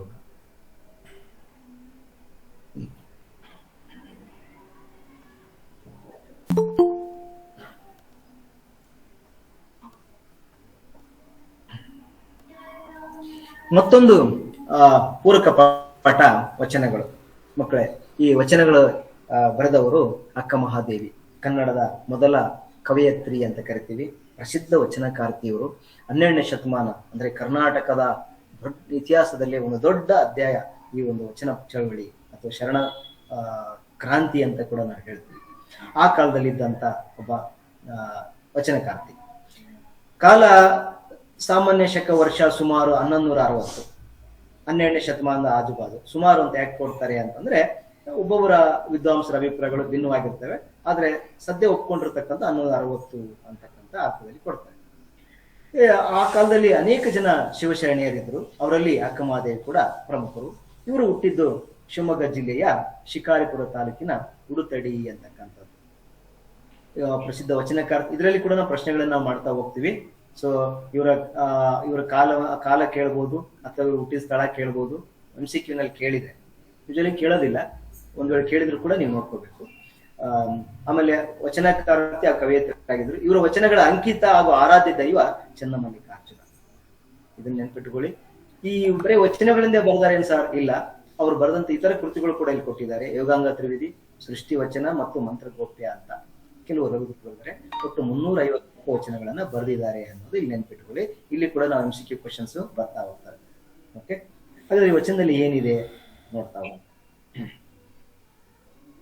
ಇಲ್ಲಿ ಈ ವಚನದಲ್ಲಿ ಕೂಡ ಇವರು ಕೂಡ ಎರಡೇ ಅಂಶಗಳ ಬಗ್ಗೆ ಮಾತಾಡ್ತಾರೆ. ಏನಪ್ಪಾ ಅಂತಂದ್ರೆ, ಒಂದು ಸಹಜವಾಗಿರೋ ಗುಣ, ಅದು ಏನ್ ಮಾಡಿದ್ರು ಕೂಡ ಹೋಗೋದಿಲ್ಲ ಅನ್ನೋದನ್ನ ಇಲ್ಲಿ ಹೇಳ್ತಾ ಹೋಗ್ತಾರೆ. ಅಂದ್ರೆ ಏನೇ ಅದಕ್ಕೆ ನೀವು ಅಡ್ಡಿ ಆತಂಕ ಮಾಡಿರಿ ಅಥವಾ ಇನ್ನೊಂದು ಮಾಡಿ ಮತ್ತೇನೇ ಮಾಡಿದ್ರು ಕೂಡ ತನ್ನ ಸ್ವಭಾವ ಬಿಟ್ಕೊಡದೆ ಇರ್ತಕ್ಕಂಥದ್ದು ಪ್ರಕೃತಿಯಲ್ಲಿ ಕಾಣಿಸ್ತದೆ. ಒಂದು. ಎರಡನೇದು ಇನ್ನೊಂದು ಏನ್ ಹೇಳ್ತಾರಪ್ಪ ಅಂದ್ರೆ, ನಾವು ಎಂಥವರ ಸಂಘದಲ್ಲಿ ಇರ್ತೀವಲ್ಲ ಅದ್ರ ಬಗ್ಗೆ ಹೇಳ್ತಾರೆ. ಅಂದ್ರೆ ನಾವು ಯಾರ ಸ್ನೇಹವನ್ನು ಮಾಡ್ಬೇಕು, ಎಂಥವರ ಸಹವಾಸ ಮಾಡ್ಬೇಕು ಅನ್ನೋದು ಇಲ್ಲಿ ಹೇಳ್ತಾ ಹೋಗ್ತಾರೆ. ಅದಕ್ಕೆ ಜ್ಞಾನಿ ಅಜ್ಞಾನಿಗಳ ಸಂಘದ ಇಂದ ಆಗುವ ಅನುಕೂಲ ಅನಾನುಕೂಲಗಳ ಬಗ್ಗೆ ಇಲ್ಲಿ ಕೊಡ್ತಾರೆ. 2 ಅಂಶ ನೆನ್ಪಿಟ್ಕೋಬೇಕು ಮಕ್ಕಳ. ವಚನಗಳಲ್ಲಿ ಏನ್ ಬರುತ್ತೆ ಅಂತಂದ್ರೆ, ಪ್ರಕೃತಿಯಲ್ಲಿ ಇರತಕ್ಕಂತ ಯಾವುದೇ ಒಂದು ವಸ್ತು, ಚರಾಚರ ವಸ್ತುಗಳಲ್ಲಿ ಏನೇ ಅಡ್ಡಿ ಆತಂಕ ಬಂದರೂ ಕೂಡ ಕೆಲವು ತಮ್ಮ ಸ್ವಭಾವವನ್ನು ಬಿಟ್ಕೊಡೋದಿಲ್ಲ ಅನ್ನೋದು ಒಂದು. ಎರಡನೇದು, ಜ್ಞಾನಿ ಅಜ್ಞಾನಿಗಳ ಸಹವಾಸದಿಂದ ಆಗುವ ಪರಿಣಾಮಗಳೇನು ಅನ್ನೋದಲ್ಲಿ ಚರ್ಚೆ ಮಾಡ್ತಾ ಹೋಗ್ತಾರೆ. 2 ವಚನ ಕೊಟ್ಟಿದ್ದಾರೆ, ಬಹಳ ಚಂದಿದೆ, ಸಿಂಪಲ್ ಆಗಿರ್ತಕ್ಕಂಥ ನೋಡ್ತಾ ಹೋಗೋಣ. ಚಂದನವ ಕಡಿದು ಕೊರೆದು ಏದೊಡೆ ನೊಂದೆನೆಂದು ಕಂಪ ಬಿಟ್ಟಿದ್ದೆ. ಚಂದನವ ಕಡಿದು ಕೊರೆದು ತೇದೊಡೆ ನೊಂದೆನೆಂದು ಕಂಪ ಬಿಟ್ಟಿದ್ದೆ. ಮತ್ತೆ ಮುಂದೆ ಹೇಳ್ತಾರೆ, ಇದು ಒಂದು ಎಕ್ಸಾಂಪಲ್. ತಂದು ಸುವರ್ಣವ ಕಡಿದು ಒರೆದಡೆ ಬೆಂದು ಕಳಂಕ ಹಿಡಿಯುತ್ತೆ. ಇದು 2ನೇ ಎಕ್ಸಾಂಪಲ್. ಓಕೆ. 3ನೇದು ಹೇಳ್ತಾರೆ, ಸಂದನ್ನು ಕಡಿದು ಕಬ್ಬನು ತಂದು ಗಾಣದಲ್ಲಿಕ್ಕಿ ಅರೆದಡೆ ಬೆಂದು ಪಾಕಗೂಳ ಸಕ್ಕರೆಯಾಗಿ ನೊಂದೆನೆಂದು ಸಿಹಿ ಬಿಟ್ಟಿತ್ತೆ.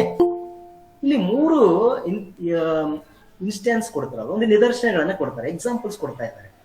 ಅಂದ್ರೆ ನೀವ್ ಏನ್ ಮಾಡಿದ್ರೆ ನೀನ್ ಬಿಟ್ಟು ಹೋಗೋದಿಲ್ಲ ಅನ್ನೋದಕ್ಕೆ ಅವರು ಶರಣರಲ್ಲಿ ಅಂದ್ರೆ ಶಿವನಲ್ಲಿ ಅವ್ರು ಹೇಳ್ತಾರೆ, ನೀನ್ ಏನೇ ಮಾಡಪ್ಪ ನಾನ್ ಬಿಟ್ಟು ಹೋಗೋದಿಲ್ಲ ಅನ್ನೋದಕ್ಕೆ ಎಕ್ಸಾಂಪಲ್ ಹೇಳ್ತಾ ಹೋಗ್ತಾರೆ. ಓಕೆ. ನಾ ಹಿಂದೆ ಮಾಡಿದ ಹೀನಂಗಳೆಲ್ಲವ ತಂದು ಮುಂದಿಳಲು ನಿಮಗೆ ಹಾನಿ. ಎನ್ನ ತಂದೆ ಚೆನ್ನ ಮಲ್ಲಿಕಾರ್ಜುನ ದೇವಯ್ಯ ಈ ಕೊಂದೆಡೆಯೂ ಶರಣಂಬುದ ಮಾಡಿ. ಇಲ್ಲಿ ಬಹಳ ಒಂದು ಸರಳವಾಗಿ ಕೊಟ್ಟಿದ್ದಾರೆ. ಒಂದು ಲೆಕ್ಕ 3 ಅಂಶಗಳು ಕೊಡ್ತಾರೆ. ಒಂದು ಚಂದನ ಅಂತ ಕೊಟ್ಟಿದ್ದಾರೆ. ಚಂದನ ಅಂತಂದ್ರೆ ಶ್ರೀಗಂಧ. ಈ ಶ್ರೀಗಂಧದ ಕಟ್ಟಿಗೆಯನ್ನ ಒಂದಿಷ್ಟು ದಪ್ಪ ಇರುತ್ತೆ ಕಟ್ಟಿಗೆ, ಸಣ್ಣದ ಬರಲು ದಪ್ಪ ಆಗ್ಬೇಕು. ಅದನ್ನ ಕಡಿತಾರೆ, ಆಮೇಲೆ ಕೊರಿತಾರೆ, ಮತ್ತೆ ತೇಯ್ತಾರೆ. ಆ ಗಂಧ ಬರಬೇಕು ಅಂತಂದ್ರೆ ಆ ಕಟ್ಟಿಗೆ ಇಷ್ಟೆಲ್ಲ ಪ್ರಕ್ರಿಯೆಗಳಿಗೆ ಒಳಗಾಗ್ತದೆ. ಕಡಿಸ್ಕೊಳ್ಬೇಕು, ಕೊರೆಸ್ಕೊಳ್ಬೇಕು, ಮತ್ತೆ ಗಟ್ಟಿಯಾಗಿ ಕಲ್ಲಿನ ಮೇಲೆ ತೇಯ್ಬೇಕು. ತೇದಂಗೆಲ್ಲ ಪೇಸ್ಟ್ ತರ ಬರ್ತಾ ಹೋಗ್ತದೆ. ಆ ಗಂಧವನ್ನ ನಾವು ಬೇರೆ ಬೇರೆ ಉದ್ದೇಶಗಳಿಗೆ ಬಳಸ್ತೇವೆ. ಇಷ್ಟೆಲ್ಲಾ ನೋವುಗಳನ್ನ ನೋವುಗಳನ್ನ ಅನುಭವಿಸಿರುವ ಶ್ರೀಗಂಧ ಅಯ್ಯೋ ನನಗೆ ನೋವಾಯಿತು ಅಂತೇಳಿ ತನ್ನ ನಿಜ ಸ್ವರೂಪ ಯಾವುದು ಅಂದ್ರೆ ಪರಿಮಳವನ್ನ ಕೊಡುವುದು. ಶ್ರೀಗಂಧ ಘಮ ಘಮ ಘಮ ಅಂತ ಇರ್ತದೆ, ಅದ್ರ ಪರಿಮಳನೇ ಬೇರೆ. ಮನೇಲಿ ಒಂದು ಸಣ್ಣದ ಶ್ರೀಗಂಧ ಕಟ್ಟಿಗೆ ತಂದು ಇಟ್ಟರೆ ಸಾಕು, ಪೂಜೆ ಮಾಡುವಾಗ ಘಮ್ಮ ಅಂತ ಇರ್ತದೆ. ಅಂದ್ರೆ ಅದ್ರ ಏನ್ ಮಾಡಿದ್ರು, ಆ ಮರವನ್ನ ಕಡ್ದ್ವಿ, ನಾವು ಕೊರೆದಿವಿ, ತೇದ್ವಿ, ಆದ್ರೆ ತನ್ನ ಸಹಜ ಗುಣವಾಗಿರ್ತಕ್ಕಂಥ ಕಂಪು ಅಂದ್ರೆ ಪರಿಮಳವನ್ನ ಕೊಡುವುದು ಬಿಡ್ಲಿಲ್ಲ.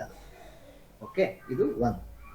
ಎರಡನೇದು ಹೇಳ್ತಾರೆ ಸುವರ್ಣ ಅಂದ್ರೆ ಚಿನ್ನ. ಆ ಚಿನ್ನವನ್ನ ಕಡಿತೀವಿ, ಒರಿತೀವಿ, ಬೇಯಿಸ್ತೀವಿ.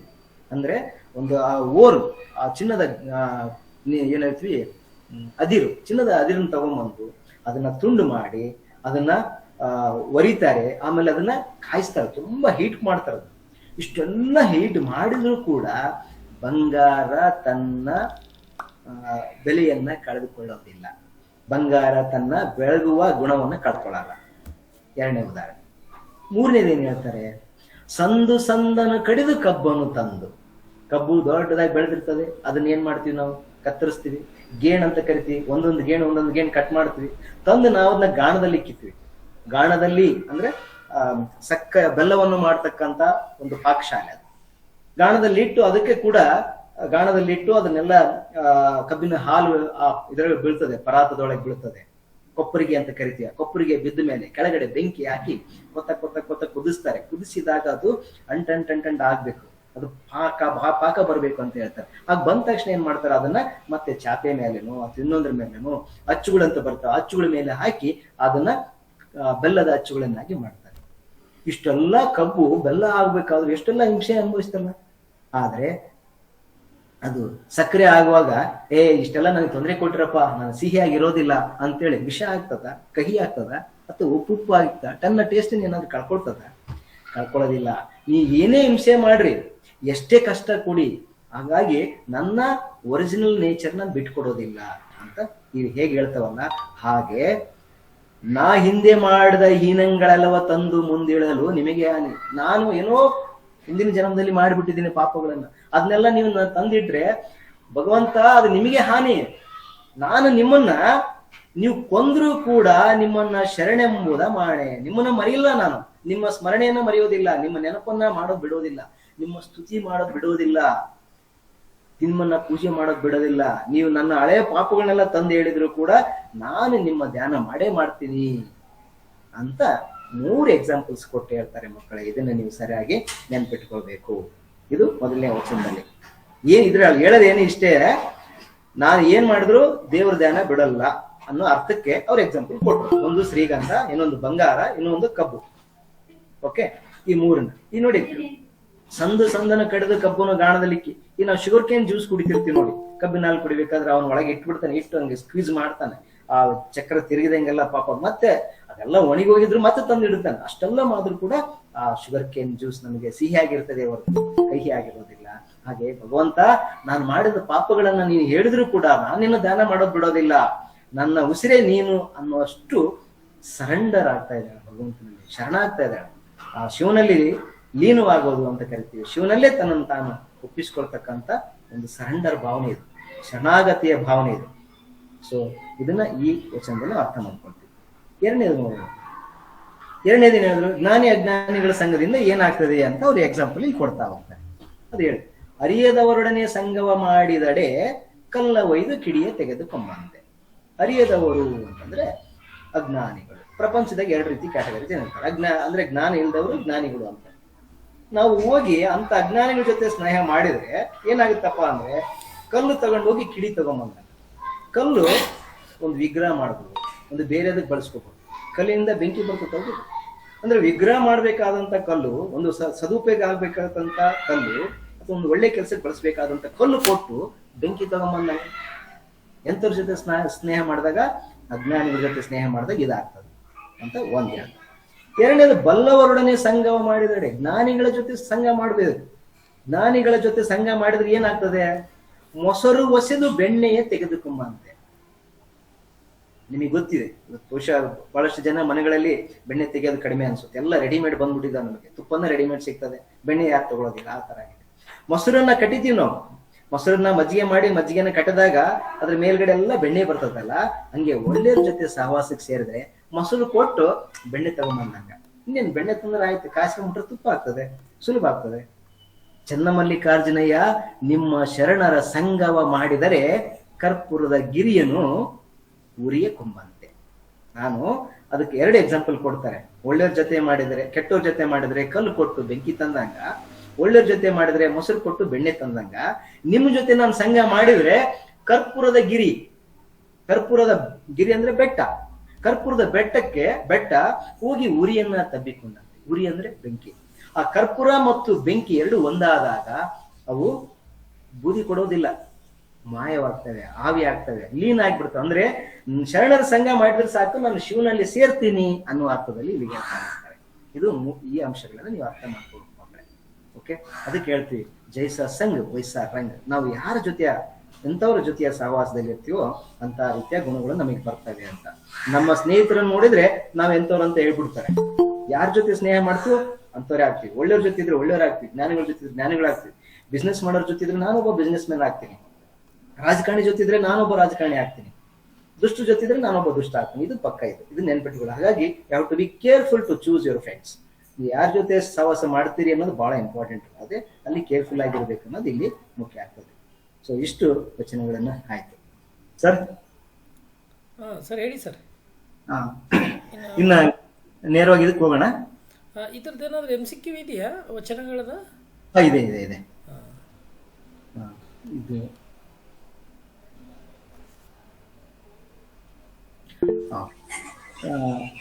ಇದ್ರದ್ದು ಏನು ಇದೇನು ಬೇಡಲ್ಲ. ಉದಾತ್ತ ಚಿಂತನೆಗಳದು MCQ ಪರವಾಗಿಲ್ಲ, ಲಾಸ್ಟ್ ಟೈಮ್ ಚರ್ಚೆ ಮಾಡಿದಿರಲ್ಲ. ಮಾಡಿದ್ವಿ. ಇದು ಆಮೇಲೆ ಗ್ರೂಪಲ್ಲಿ ಶೇರ್ ಮಾಡಿ ಸರ್, ನಿಮ್ಗೆ ಇಲ್ಲಿ ನೋಡಿ, ಕಡಿದು ಕೊರೆದು ತೇದರು ನೊಂದೆನೆಂದು ಕಂಪ ಬಿಡದಿರುವುದು ಡ್ಯಾಶ್. ಕಡಿದು ಸುವರ್ಣ, ತೇದರು ಚಂದನ. Yes. Good evening sir.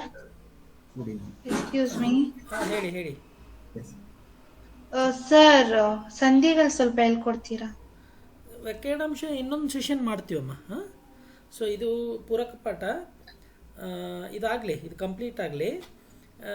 Last Saturday attend ಆಗಿಲ್ವಾ ನೀವು? ಇಲ್ಲ ಸರ್, ಈ ಸ್ಯಾಟರ್ಡೇನೇ ಅಟೆಂಡ್ ಆಗಿ. ಲಾಸ್ಟ್ ಸ್ಯಾಟರ್ಡೆ ಗ್ರಾಮರ್ ಇತ್ತು. ಓಕೆ, ನೋಡೋಣ ಮುಂದೆ ನಾವು ಮಾಡ್ತೇವೆ. ಈಗ ಇನ್ನೂ ಒಂದು 2-3 ಸೆಷನ್ಸ್ ಲೆಸನ್ಸ್ ಗದ್ಯ ಪದ್ಯ ಪಾಠ ಆಗುತ್ತೆ. ಅದಾದ ನಂತರ ಮತ್ತೆ ನಾವು ಮಾಡ್ತೇವೆ. ನೀವು ಕಂಟಿನ್ಯೂ ಜಾಯ್ನ್ ಆಗಿ. ಮತ್ತು ನಾಳೆ ಕೂಡ ಸೆಷನ್ ಮಾಡ್ತಾ ಇದ್ದೇವೆ. ಸ್ಟೂಡೆಂಟ್ಸ್ ಎಲ್ಲ ನೆನ್ಪಿಟ್ಕೊಳ್ಳಿ,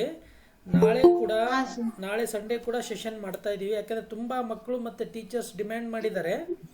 ಸೊ ಹಾಗಾಗಿ ಇವತ್ತು, ನಾಳೆ ಮತ್ತು ನೆಕ್ಸ್ಟ್ ಸ್ಯಾಟರ್ಡೆ ಸಂಡೇ ಹೀಗೆ ಒಂದು ಕಂಟಿನ್ಯೂ ಸೆಷನ್ಸ್ ಮಾಡ್ತೇವೆ ನಾವೆಲ್ಲ. ಸೊ ಹಾಗಾಗಿ ಮುಂದೆ ಹೇಳ್ತೇವೆ, ನಿಮಗೆ ಗ್ರಾಮರ್ ಹೇಳ್ತೇವೆ. Okay sir, thank you so much sir. Okay. So ಕಡಿದು ಕೊರೆದು ತೇದರು ನೊಂದೆನೆಂದು ಕಂಪ ಬಿಡದಿರುವುದು ಗೊತ್ತಾಯ್ತಾ?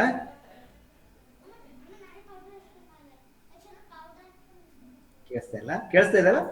ಕೇಳಿಸ್ತಾ ಇದೆ. ಆನ್ಸರ್ ಹೇಳಿ ಮಕ್ಕಳೇ. ಚಂದನ ಗೊತ್ತಿದ್ರೆ ಹೇಳಿ, ಇಲ್ಲ ಮುಂದೋಗೋಣ. ಅದು ಹೇಳಿ. ಚಂದನ. ಓಕೆ. ಸೊ ಗೊತ್ತಾಗುತ್ತಲ್ಲ, ಚಂದನ ಅಂದ್ರೆ ಕಟ್ಟಿಗೆ ಕಡಿಯೋದು. ಅದನ್ನ ಗಮನಿಸ್ಬೇಕು. ಕಡಿಯೋದು ಅಂತ ಬಂದ ತಕ್ಷಣ ಒಂದು ಕಟ್ಟಿಗೆ ಅದು ಅದಿರಲ್ಲ. ಇದು ನೆನ್ಪಿಟ್ಕೊಳ್ಳಿ. ಕಡಿಯೋದು ಅಂದ ತಕ್ಷಣನೇ ಇದು ಚಂದನದ ಬಗ್ಗೆ ಮಾತಾಡ್ತಾರೆ ಅಂತ ನೀವು ನೆನ್ಪಿಟ್ಕೋಬೇಕು. Okay, next. ಚಂದನ ಅಂದ್ರೆ ಗೊತ್ತಲ್ವಾ?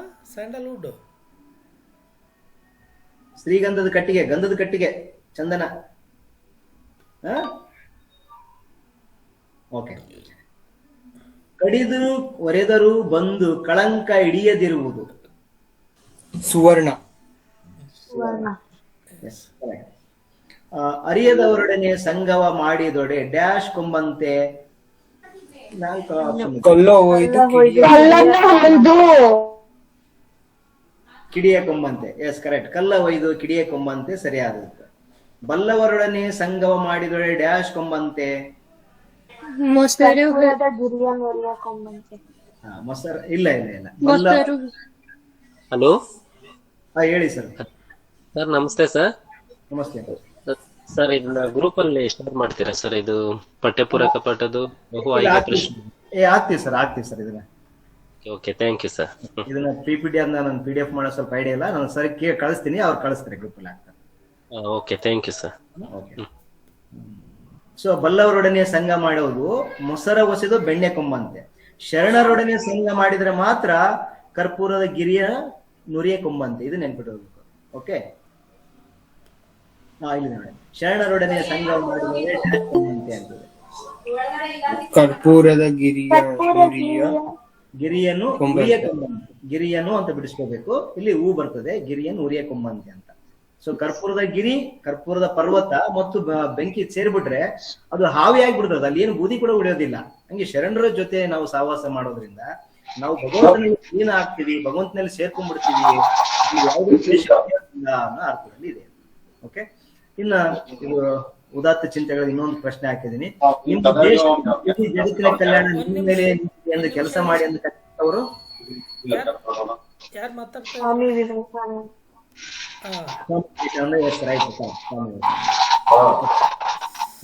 ಈಗ ಇದರಲ್ಲಿ ನಾವು 2-3 ವಾಕ್ಯ ಪ್ರಶ್ನೆಗಳನ್ನ ಕೇಳ್ತಾರೆ. ಸೊ 2 ಪ್ರಶ್ನೆಗಳು ಬರ್ತವೆ. ಒಟ್ಟು 4 ಅಂಕಗಳಿಗೆ ನೋಡ್ತಾ ಹೋಗೋಣ. ಇಲ್ಲಿ ಯಾವುದು ಮೊದಲನೆಯ ಪಾಠ ನಮ್ಗೆ ವಸಂತ ಮುಖ ತೋರ್ಲಿ ಪುಟ್ಟ ಪೋರಿ ಏನು ಮಾಡುತ್ತಿದ್ದಾಳೆ ಅಂತ. ಇದನ್ನ 2 ಅಂಕ ಕೇಳೋ ಸಾಧ್ಯತೆಗಳು ಬಹಳ ಕಡಿಮೆ. ಯಾಕಂದ್ರೆ ಅದ್ರಲ್ಲಿ ಏನು ಬರ್ಲಿಕ್ಕೆ ತಿಕ್ಕುತ್ತಿದ್ದಾಳೆ ಅಂತ ಮಾತ್ರ ನೀವು ಬರೀತೀರಿ. ಹೌದಾ? ನಾಗರಾಜ್ ಸರ್ ಮ್ಯೂಟ್ ಆದ್ರಿ. ನಾಗರಾಜ್ ಸರ್ ಮ್ಯೂಟ್ ಆಯ್ತು ನೋಡ್ರಿ, ಬೈ ಮಿಸ್ಟೇಕ್ ಮ್ಯೂಟ್ ಆಯ್ತದ. ಅನ್ಮ್ಯೂಟ್ ಆಗಿ. ಓಕೆ, ಇದ್ರ ವಸಂತ ಮುಖ ತೋರ್ಲಿಲ್ಲ ಕೆಲವು ಪ್ರಶ್ನೆಗಳನ್ನ ನೋಡಿದಾಗ ಎಲ್ಲಾ ಪ್ರಶ್ನೆಗಳು 2-3 ವಾಕ್ಯಕ್ಕೆ ಬರೋದಿಲ್ಲ. ಈ ತರ ಪ್ರಶ್ನೆ ಕೇಳಿದಾಗ 2-3 ವಾಕ್ಯಕ್ಕೆ ಬರ್ಲಿಕ್ಕೆ ಆಗೋದಿಲ್ಲ. ಪುಟ್ಟ ಪೋರಿ ಏನು ಮಾಡ್ತಿದ್ದಾಳೆ ಅಂದ್ರೆ ಪುಟ್ಟ ಪೋರಿ ಮುಸುರು ತಿಕ್ಕುತ್ತಿದ್ದಾಳೆ ಅಂತ ಅಷ್ಟು ಮಾತ್ರ ನೀವು ಬರೀತೀರಿ. ಒಂದ್ ವೇಳೆ ಅವ್ರು ಕೊಟ್ರೆ ಓಕೆ, ಇಷ್ಟೇ ಬರೀ, ಏನ್ ತೊಂದರೆ ಇಲ್ಲ. ಅವ್ರು ಯೂಶಲಿ ಕನಿಷ್ಠ 3-4 ವಾಕ್ಯಗಳು ಬರೋ ರೀತಿಯ ಪ್ರಶ್ನೆಗಳನ್ನ ಅವ್ರು ಕೇಳ್ತಾರೆ. ಅಮ್ಮ ಎಲ್ಲಿ ಮಲಗಿದ್ದಾಳೆ?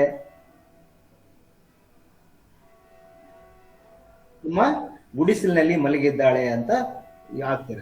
ಯಾರಿಗೆ ವಸಂತ ಮುಖ ತೋರಲಿಲ್ಲ ಅಂದಾಗ ಕಮ್ಮಾರನಿಗೆ, ನೇಕಾರನಿಗೆ, ಕುಂಬಾರನಿಗೆ, ಕೇರಿಯ ಮಾರನಿಗೆ ಮತ್ತು ಪುಟ್ಟಿಗೆ ವಸಂತ ಮುಖ ತೋರ್ಲಿ. ಎಲ್ಲರಿಗೂ, ಬರೀ 4 ಜನಕ್ಕೆ ಮಾತ್ರ ಅಲ್ಲ. ಕೊನೆಗೆ ಪುಟ್ಟಿ ಕೂಡ ಆ ಗುಡಿಸಲೊಳಗೆ ಬರ್ಲಿಕ್ಕೆ ಆತ ಎದುರ್ಕೊಂಡ ಏನು ಅನ್ನೋ ಅರ್ಥದಲ್ಲಿ ನೀವು ಅದನ್ನು ಬರೀಬೇಕು. ಹಾಗಾದ್ರೆ ಪುಟ್ಟಿ ಏನಂತ, ಪುಟ್ಟಿಯಲ್ಲಿ ಬಂದ ಪ್ರಶ್ನೆಗಳು ಏನಾಗಿದ್ವು ಅಂದ್ರೆ ಆಕೆ ಮನಸ್ಸಲ್ಲಿ ಬಂದ ಪ್ರಶ್ನೆಗಳು ಏನಂದ್ರೆ, ಗುಡಿಸಲೊಳಗೆ ಬರಲು ವಸಂತ ಹೆದರಿದಾನೆ, ಹರಿದ ಚಿಂದಿ ಬಟ್ಟೆಗಳ ಕಂಡು ಅವನು ಮರುಗಿದ್ದಾನೆ ಅಂತ 2 ಪ್ರಶ್ನೆ ಬರ್ತಾ ಅವನಿಗೆ. ಅವನಿಗೂ ಕೂಡ ಗುಡಿಸಲೊಳಗೆ ಬರ್ಲಿಕ್ಕೆ ಎದುರ್ಕೊಳ್ತಾ ಇದ್ದಾನೇನು ಅಂತ, ಅಥವಾ ಈ ಹರಿದ ಚಿಂದಿ ಬಟ್ಟೆಗಳನ್ನ ನೋಡಿ ಅವನು ಮರಿಬಿಟ್ನೇನು, ಅಯ್ಯೋ ಪಾಪ ಹೋಗ್ಲಿ ಬಿಡು ಅಂತ ಅವ್ನಿಗೆ ಮೊರಕವ ಬಂತೇನು ಅಂತ ಅರ್ಥದಲ್ಲಿ ಇಲ್ಲಿ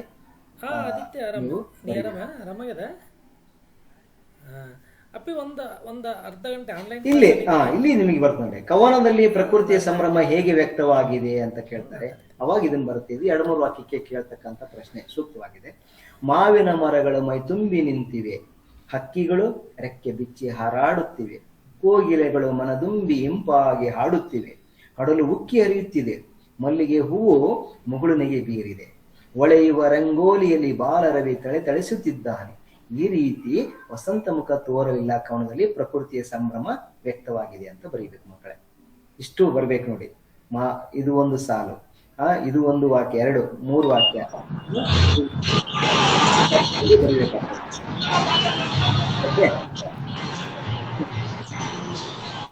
ಇನ್ನ ಜಲಿಯನ್ ವಾಲ್ಬಾಗ್ನಲ್ಲಿ ಶಾಂತಿಯುತ ಸಭೆ ಯಾವಾಗ ನಡೀತಂತ ಒಂದು ವಾಕ್ಯದ್ದು ಇದು MCQ ನಲ್ಲಿ ಕೇಳೋ ಸಾಧ್ಯತೆ ಇರ್ತದೆ. ಕೇಳಿದ್ರೆ ಇದನ್ನ ದಿನಾಂಕ ಬರೀತೀರಿ ಏಪ್ರಿಲ್ 13 ಅಂತಕ್ಕಂಥದ್ದು.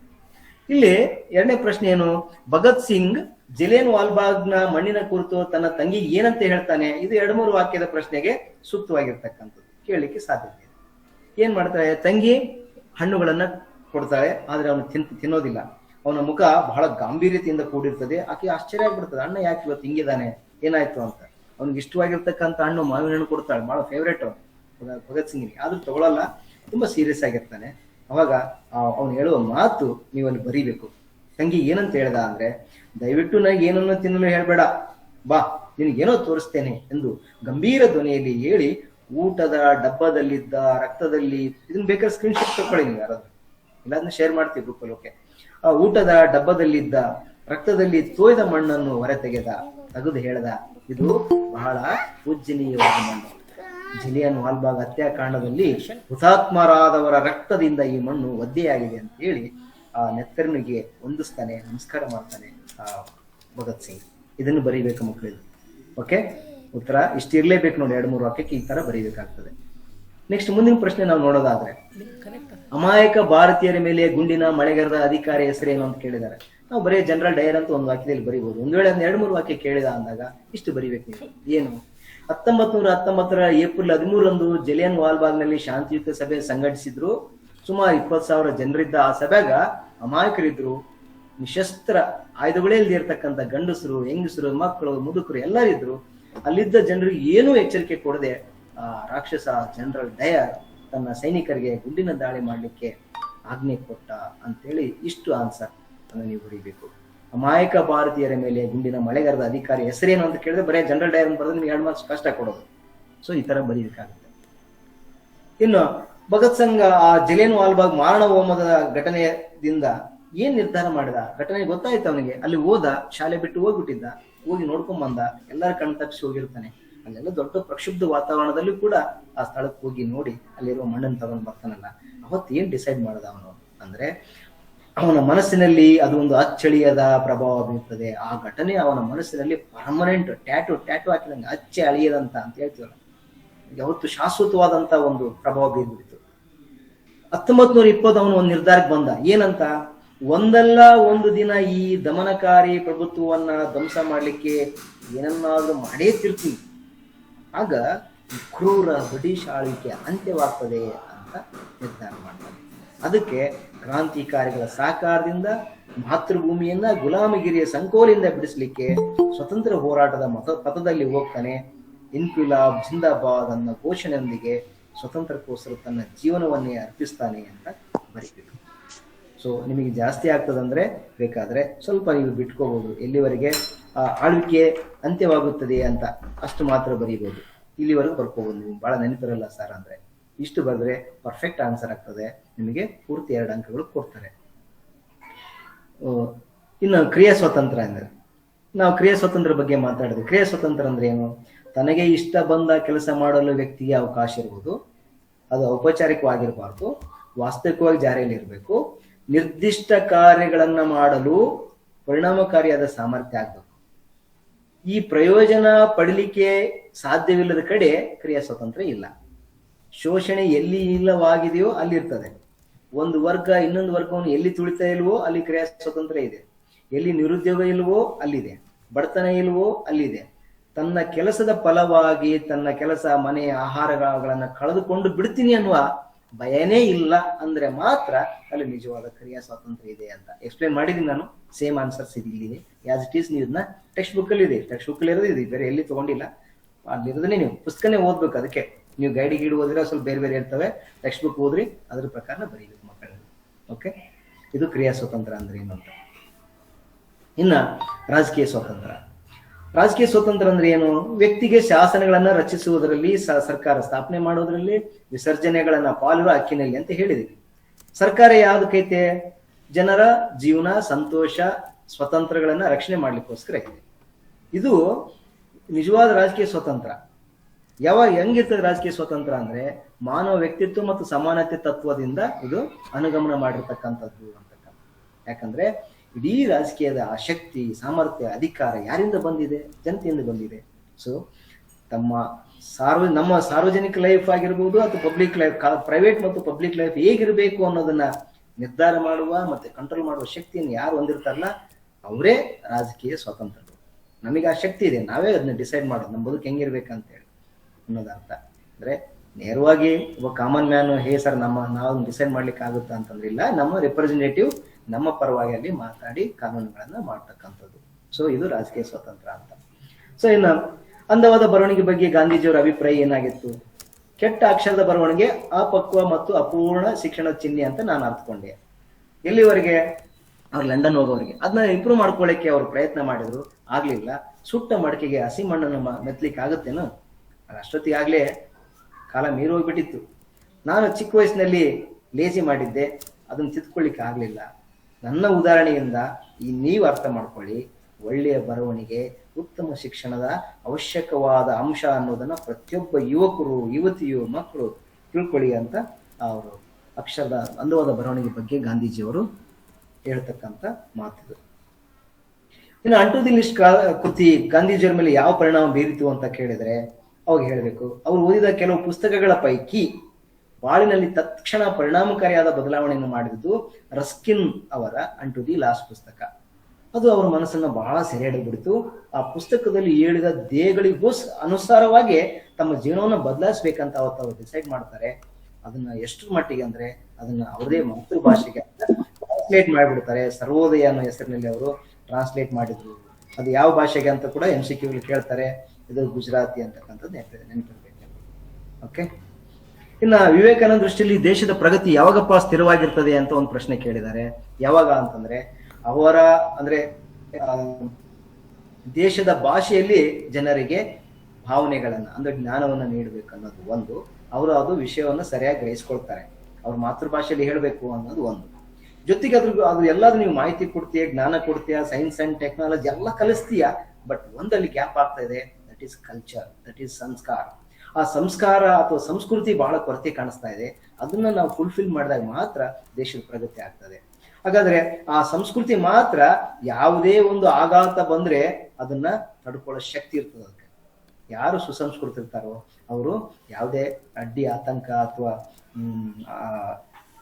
ಏನು ನೋವುಗಳು ಬಂದ್ರೆ, ಸಂಕಟ ಬಂದ್ರೆ, ಆಪತ್ತು ಬಂದ್ರೆ ಅದನ್ನ ಎದುರಿಸ್ಲಿಕ್ಕೆ ಸಿದ್ಧವಾಗಿರ್ತಾರೆ.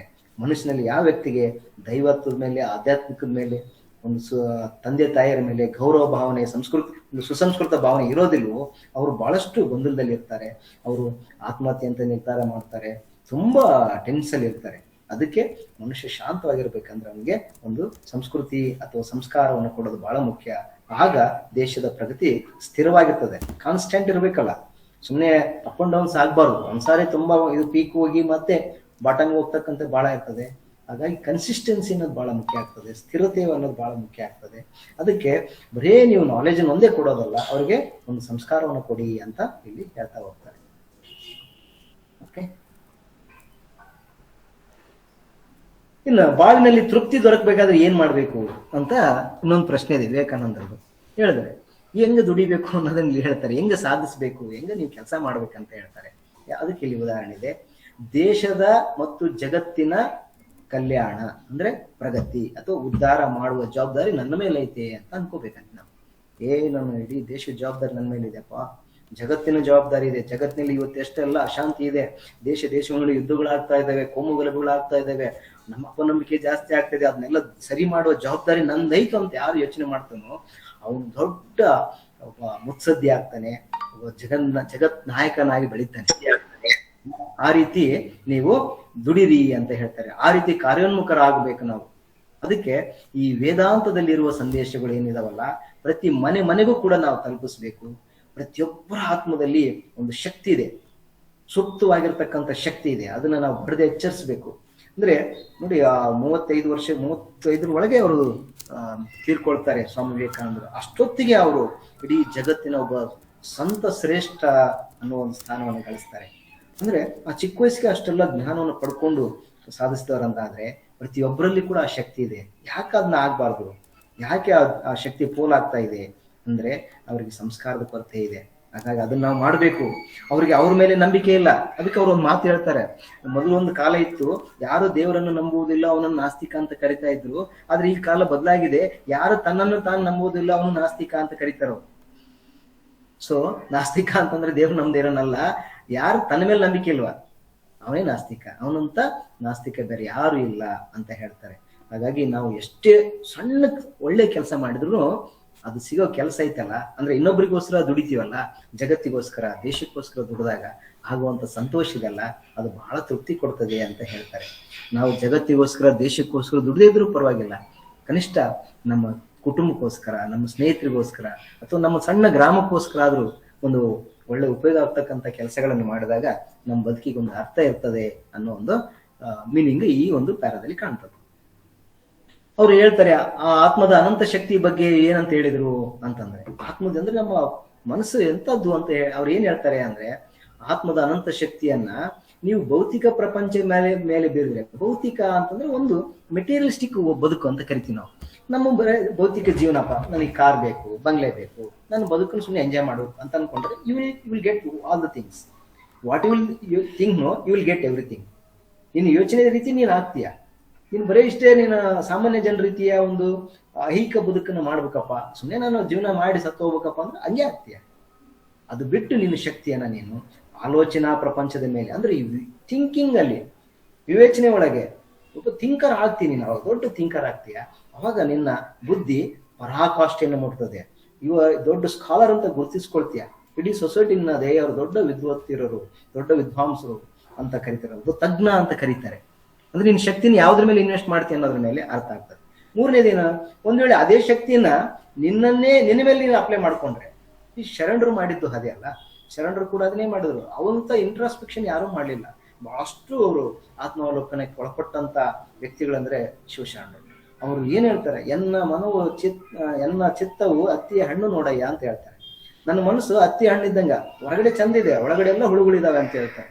ಹಂಗೆ ಹೇಳ್ಕೊಳಕಂದ್ರೆ ಗಟ್ಸ್ಬೇಕದು, ಅಷ್ಟು ಸುಲಭ ಅಲ್ಲ. ಅದಕ್ಕೆ ಬಹಳ ಅದ್ಭುತವಾದಂತ ಜ್ಞಾನ ಅವರ ವಿಚಾರಗಳು ಬಂತು. ಅದಕ್ಕೆ ಅದ್ರ ಜೊತೆ ಇನ್ನೂ ಹೇಳ್ತಾರ ಬಸವಣ್ಣರು ಒಂದು ಚಿನ್ನದಲ್ಲಿ, ಎನ್ನ ಅತ್ತಲಿತ್ತ ಸುತ್ತದಂತೆ ಎನ್ನ ಎಳವನ ಮಾಡಯ್ಯ ತಂದೆ, ನನ್ನ ಕೂಡನನ್ನಾಗಿ ಮಾಡು. ಬೇರೆ ಬೇರೆ ಕಡೆ ಮನಸ್ಸು ಡೈವರ್ಟ್ ಆಗ್ತದೆ ನೋಡಿ. ಬಸವಣ್ಣ ಕೂಡ ಒಬ್ಬ ಕಾಮನ್ ಮ್ಯಾನ್, ನಮ್ಮ ತರ ಹುಟ್ಟಿದಂಥವ್ರು ಆ ಸ್ಥಾನಕ್ಕೆ ಹೋದ್ರು. ಅವ್ರಿಗೂ ಕೂಡ ಡಿಸ್ಟ್ರಾಕ್ಷನ್ಸ್ ತುಂಬಾ ಇತ್ತು. ಅವ್ರು ಅದೇ ವಚನದಲ್ಲಿ ಹೇಳ್ತಾರೆ, ನನ್ನ ಕುಂಡನ್ ಮಾಡು, ಕೂಡನ್ ಮಾಡು, ಕ್ಯೂಡನ್ ಮಾಡು, ನನಗೆ ತುಂಬಾ ಡಿಸ್ಟ್ರಾಕ್ಷನ್ ಆಗ್ತಾ ಇದೆ ನನಗೆ ಅಂತ ಹೇಳ್ತಾರೆ. ಸೊ ಹಂಗ ನಾವು ಇಂಟ್ರಾಸ್ಪೆಕ್ಟ್ ಮಾಡ್ಕೊಂಡಾಗ ಮಾತ್ರ ನಾವು ಒಳ್ಳೆ ದಾರಿಲಿ ಹೋಗ್ಬೇಕಾಗ್ತದೆ. ಇಲ್ಲ ಅಂದ್ರೆ ಮನಸ್ಸು ಎಲ್ಲಿ ಎಳಿತದೆ ಅಲ್ಲಿ ಹೋಗ್ಬಿಟ್ರೆ ನಾವು ಹಾಳಾಗಿ ಹೋಗ್ತೀವಿ. ಹಂಗ ಆಗ್ಬಾರ್ದು. ಅದಕ್ಕೋಸ್ಕರ ಮಾನವ ದೇವನ ಆಗ್ಬೇಕು, ಮಾನವ ದೇವಮಾನವ ಆಗ್ಬೇಕು. ಹಾಗಾಗಿ ಎಲ್ಲರೂ ನಾವು ದೇವರಾಗೋಣ ಅಂತಕ್ಕಂಥ ಮಾತನ್ನ ಇಲ್ಲಿ ಹೇಳ್ತಾರೆ. ಹಾಗಾಗಿ ಎಲ್ಲರಿಗೂ ಸಹಾಯ ಮಾಡ್ರಿ. ಕೆಲವರು ಬದಲಾಗ್ತೀವಿ ಅಂತ ಅಂದವ್ರಿಗಾದ್ರೂ ಸಹಾಯ ಮಾಡಿ, ಸೋಮಾರಿಗಳಾಗಕ್ ಬಿಡ್ಬೇಡ್ರಿ, ಕಷ್ಟಪಡ್ಲಿ, ಹಾರ್ಡ್ ವರ್ಕ್ ಮಾಡ್ಲಿ ಅಂತ ಹೇಳ್ತಾರೆ. ಅಲ್ಟಿಮೇಟ್ಲಿ ನೋಡಿ ಮಕ್ಕಳೇ, ಸಾಧನೆಗೆ ಶ್ರಮವೇ ಹೊರತು ಅಡ್ಡದಾರಿ ಯಾವುದೂ ಇಲ್ಲ. ನಿಮಗೆ ಒಳ್ಳೆ ಅಂಕಗಳು ಬರಬೇಕು, ಒಳ್ಳೆ ಕಾಲೇಜಲ್ಲಿ ಹೋಗ್ಬೇಕು. ನಿಮಗೆ ಅಂಕದ ಮೇಲೆ ನಿಮಗೆ ನೌಕರಿ ಸಿಗೋದಿಲ್ಲ, ನಿಮ್ಗೆ ಜ್ಞಾನದ ಮೇಲೆ ನೌಕರಿ ಸಿಗೋದು. ಆದ್ರೆ ನಿಮಗೆ ಒಳ್ಳೆ ಕಾಲೇಜ್ ಬೇಕಲ್ಲ, ಒಬ್ಬ ಒಳ್ಳೆ ಗುರು ಸಿಗ್ಬೇಕಲ್ಲ ಆ ವಿಷಯಗಳನ್ನು ತಿಳಿಸ್ಲಿಕ್ಕೆ. ಅದಕ್ಕೆ 10ನೇ ತರಗತಿಯಲ್ಲಿ ಒಳ್ಳೆ ಅಂಕಗಳನ್ನು ನೀವು ಪಡ್ಕೊಳ್ಳೇಬೇಕಾಗ್ತದೆ. ಸೊ ಇನ್ನು ಕೆಲವು ಪ್ರಶ್ನೆಗಳಿದಾವೆ. ಅಂಬೇಡ್ಕರ್ ಪ್ರಕಾರ ಸ್ವಾತಂತ್ರ್ಯ 2 ಬಗೆಗಳು ಯಾವ ಅಂತ ಕೇಳಿದಾಗ, ಪೌರ ಸ್ವಾತಂತ್ರ್ಯ, ರಾಜಕೀಯ ಸ್ವಾತಂತ್ರ್ಯ ಅಂತ ಹೇಳ್ತೀವಿ. ರಾಜಕೀಯ ಸ್ವಾತಂತ್ರ್ಯ ಯಾವುದರ ಅನುಗಮನ ಮಾಡಿದ ತತ್ವ ಆಗಿದೆ ಅಂದ್ರೆ, ರಾಜಕೀಯ ಸ್ವಾತಂತ್ರ್ಯ ಅದು ಮಾನವ ವ್ಯಕ್ತಿತ್ವ ಮತ್ತು ಸಮಾನತೆಗಳ ತತ್ವದಿಂದ ಅನುಗಮನ ಮಾಡಿದ ತತ್ವ ಆಗಿದೆ ಅಂತ ಬರೀಬೇಕು. ಈ ಮಾನವ ವ್ಯಕ್ತಿತ್ವ ಪಾವಿತ್ರ್ಯ ಒಪ್ಪಿಕೊಂಡ್ರೆ ಏನಾಗ್ತದೆ ಅಂದ್ರೆ, ವ್ಯಕ್ತಿತ್ವ ವಿಕಾಸಕ್ಕೆ ಒಪ್ಪಿಕೊಂಡ್ರೆ ಸ್ವಾತಂತ್ರ್ಯ, ಸಮಾನತೆ ಮತ್ತು ಸೋದರತ್ವಗಳ ಅಗತ್ಯವನ್ನ ವ್ಯಕ್ತಿತ್ವ ವಿಕಾಸಕ್ಕೆ ತಕ್ಕ ಪರಿಸ್ಥಿತಿ ಅಂತ ನಾವು ಒಪ್ಕೊಳ್ಳೇಬೇಕಾಗ್ತದೆ ಅನ್ನೋದನ್ನ ಇಲ್ಲಿ ಕೊಟ್ಟಿದ್ದಾರೆ. ಹಾಗೆ ಅಂದವಾದ ಅಕ್ಷರ ಮತ್ತು ಒಳ್ಳೆಯ ಬರವಣಿಗೆಗೆ ಮಹತ್ವ ತಿಳಿಸುವ ಮೊದಲು ಅವಳ ಬಗೆಗೆ ಗಾಂಧೀಜಿಯವರ ಭಾವನೆ ಏನಾಗಿತ್ತಂದ್ರೆ, ಇದು ಒಂದು ವಾಕ್ಯದಲ್ಲಿ ಇದಾವೆ, ಸಿಂಪಲ್ ಆಗಿ ಹಾಕಿದ್ದೀನಿ. ಅವರಿಗೆ ಅಂದವಾದ ಅಕ್ಷರ ಶಿಕ್ಷಣದ ಅವಶ್ಯಕ ಅಂಶವಲ್ಲ ಎಂಬ ಭಾವನೆ ಇತ್ತು ಅಂತ ಹೇಳ್ಬೇಕು. ಯಾಕೆ ಪಶ್ಚಾತ್ತಾಪ ಆಯ್ತು ಅವರಿಗೆ ಅವರ ಅಕ್ಷರಗಳ ಬಗ್ಗೆ ಅಂತಂದ್ರೆ, ದಕ್ಷಿಣ ಆಫ್ರಿಕಾಕ್ಕೆ ಹೋದ್ಮೇಲೆ ಅಲ್ಲಿ ಸುಶಿಕ್ಷಿತ ಯುವಕರ ಮತ್ತು ವಕೀಲರ ಮುತ್ತು ಪೋಣಿಸಿದಂತ ಸುಂದರ ಬರವಣಿಗೆ ನೋಡಿ ಅವರಿಗೆ ನಾಚಿಕೆನೂ ಆಯ್ತು, ಪಶ್ಚಾತ್ತಾಪನೂ ಆಯ್ತು ಅಂತಕ್ಕಂಥದ್ದು. ಸೊ ಇಷ್ಟಿದೆ. ಮತ್ತೆ ಇನ್ನೂ ಕೆಲವು ಕ್ವಶನ್ಸ್ ನೋಡೋಣ. ಗಾಂಧೀಜಿಯವರ ಅಂಟು ದಿಸ್ ಲಾಸ್ಟ್ ಕೃತಿಯಲ್ಲಿ ತಿಳಿಸಿದ ಸಿದ್ಧಾಂತಗಳು ಏನಂತಿದೆ. ಇದು ಸಿದ್ಧಾಂತಗಳು 3 ಇದಾವೆ. ಎಲ್ಲರ ಒಳ್ಳೆಯದರಲ್ಲಿ ನಮ್ಮ ಒಳ್ಳೆಯದಡಗಿದೆ. ವಕೀಲನ ಕೆಲಸಕ್ಕೆ ಇರುವ ಬೆಲೆಯೇ ಕ್ಷೌರಿಕನ ಕೆಲಸಕ್ಕಿದೆ. ಶ್ರಮಜೀವಿಯ ಮತ್ತು ಉಳುವವನ ಕೈಕಸುಬರ ಜೀವನ ನಿಜವಾದ ಜೀವನ ಅಂತ ಅವರು 3 ಅಂಶಗಳು ಈ ಪುಸ್ತಕದಲ್ಲಿ ಕೊಟ್ಟಿರೋದನ್ನ ಅವ್ರು ಅರ್ಥ ಮಾಡ್ಕೊಂಡು ಹೇಳ್ತಾರೆ ಅಂತಕ್ಕಂಥ ಈ 3 ಅಂಶಗಳನ್ನ ನೆನಪಿಟ್ಕೋಬೇಕು. ಓಕೆ. ಹಾಗೆ ಅಂಬೇಡ್ಕರ್ ಅವ್ರ ಪ್ರಕಾರ ಪೌರ ಸ್ವಾತಂತ್ರ್ಯ ಹೊಂದಿರುವ ಅಂಶಗಳು ಯಾವ ಅಂತ ಕೂಡ ಕೇಳ್ಬೋದು. ಅವಾಗ 3 ಅಂಶಗಳು ಬರ್ತದೆ: ಚಲನವಲನ ಸ್ವಾತಂತ್ರ್ಯ, ವಾಕ್ ಸ್ವಾತಂತ್ರ್ಯ, ಕ್ರಿಯಾ ಸ್ವಾತಂತ್ರ್ಯ. ಚಲನವಲನ ಸ್ವಾತಂತ್ರ್ಯ ಸೂಕ್ತ ನ್ಯಾಯ ಕ್ರಮದ ವ್ಯಕ್ತಿನ ಬಂಧಿಸಂಗಿಲ್ಲ. ವಾಕ್ ಸ್ವಾತಂತ್ರ್ಯದಲ್ಲಿ ಆಲೋಚನೆ, ಓದು, ಬರಹ, ಚರ್ಚೆಗಳು ಇವು ಬರ್ತವೆ. ಕ್ರಿಯಾ ಸ್ವಾತಂತ್ರ್ಯ ಅಂತ ಹೇಳಿದ್ನಿ, ತನ್ನ ಇಷ್ಟ ಬಂದ ಕೆಲಸವನ್ನ ಮಾಡ್ಲಿಕ್ಕೆ ಅವಕಾಶ ಇರ್ತಕ್ಕಂಥದ್ದು. ಅದರಿಂದ ಅವನು ಯಾವುದೇ ಮನೆ ಮಠ ಅಥವಾ ಏನಾದ್ರೂ ತೊಂದರೆ ಆಗ್ತದೆ ಅನ್ನೋ ಭಯ ಇರಬಾರದು ಅಂತಕ್ಕಂಥ. ಇನ್ನೊಂದು ನೋಡೋದಾದ್ರೆ ಅಕ್ಕ ಮಹಾದೇವಿಗಳ ವಚನಗಳ ಅಂಕಿತ ಯಾವುದು? ಚೆನ್ನ ಮಲ್ಲಿಕಾರ್ಜುನ. ಇದನ್ನು ಬರೀತೀರಾ. ಅಕ್ಕ ಮಹಾದೇವಿಯವರು ಯಾವುದನ್ನ ಹಾನಿ ಎಂದಿದ್ದಾರೆ? ತಾನು ಹಿಂದೆ ಮಾಡಿದ ದೋಷಗಳನ್ನು ಚೆನ್ನ ಮಲ್ಲಿಕಾರ್ಜುನ ಮುಂದಿಡಲು ಹಾನಿ ಅಂತ ಹೇಳ್ತಾರೆ. ಇವನು ಹಿಂದೆ ಮಾಡಿದ್ನೆಲ್ಲ ಹೇಳಿದ್ರೆ ಹಾನಿ ಆಗ್ತದೆ, ನೀವು ನನ್ನನ್ನು ಕೊಂದ್ರೂ ಕೂಡ ನಾನು ನಿಮ್ಮನ್ನ ಧ್ಯಾನ ಮಾಡೋದು ಬಿಡೋದಿಲ್ಲ ಅಂತ ಹೇಳ್ತಾಳೆ. ಹರಿಯದವರೊಡನೆ ಸಂಘ ಮಾಡಿದ್ರೆ ಆಗುವ ಪರಿಣಾಮ ಏನು? ಕಲ್ಲ ಒಯ್ದು ಕಿಡಿಯ ತೆಗೆದುಕೊಂಬಂತೆ. ಒಂದು ವಾಕ್ಯದಲ್ಲಿ ಒಂದ್ ವೇಳೆ ಕೇಳಿದ್ರೆ.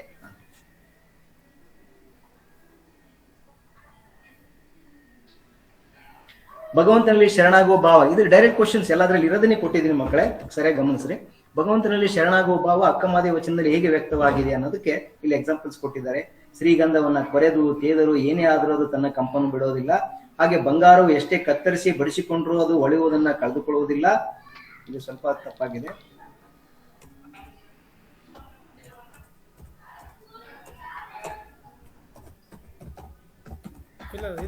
ಸಾರಿ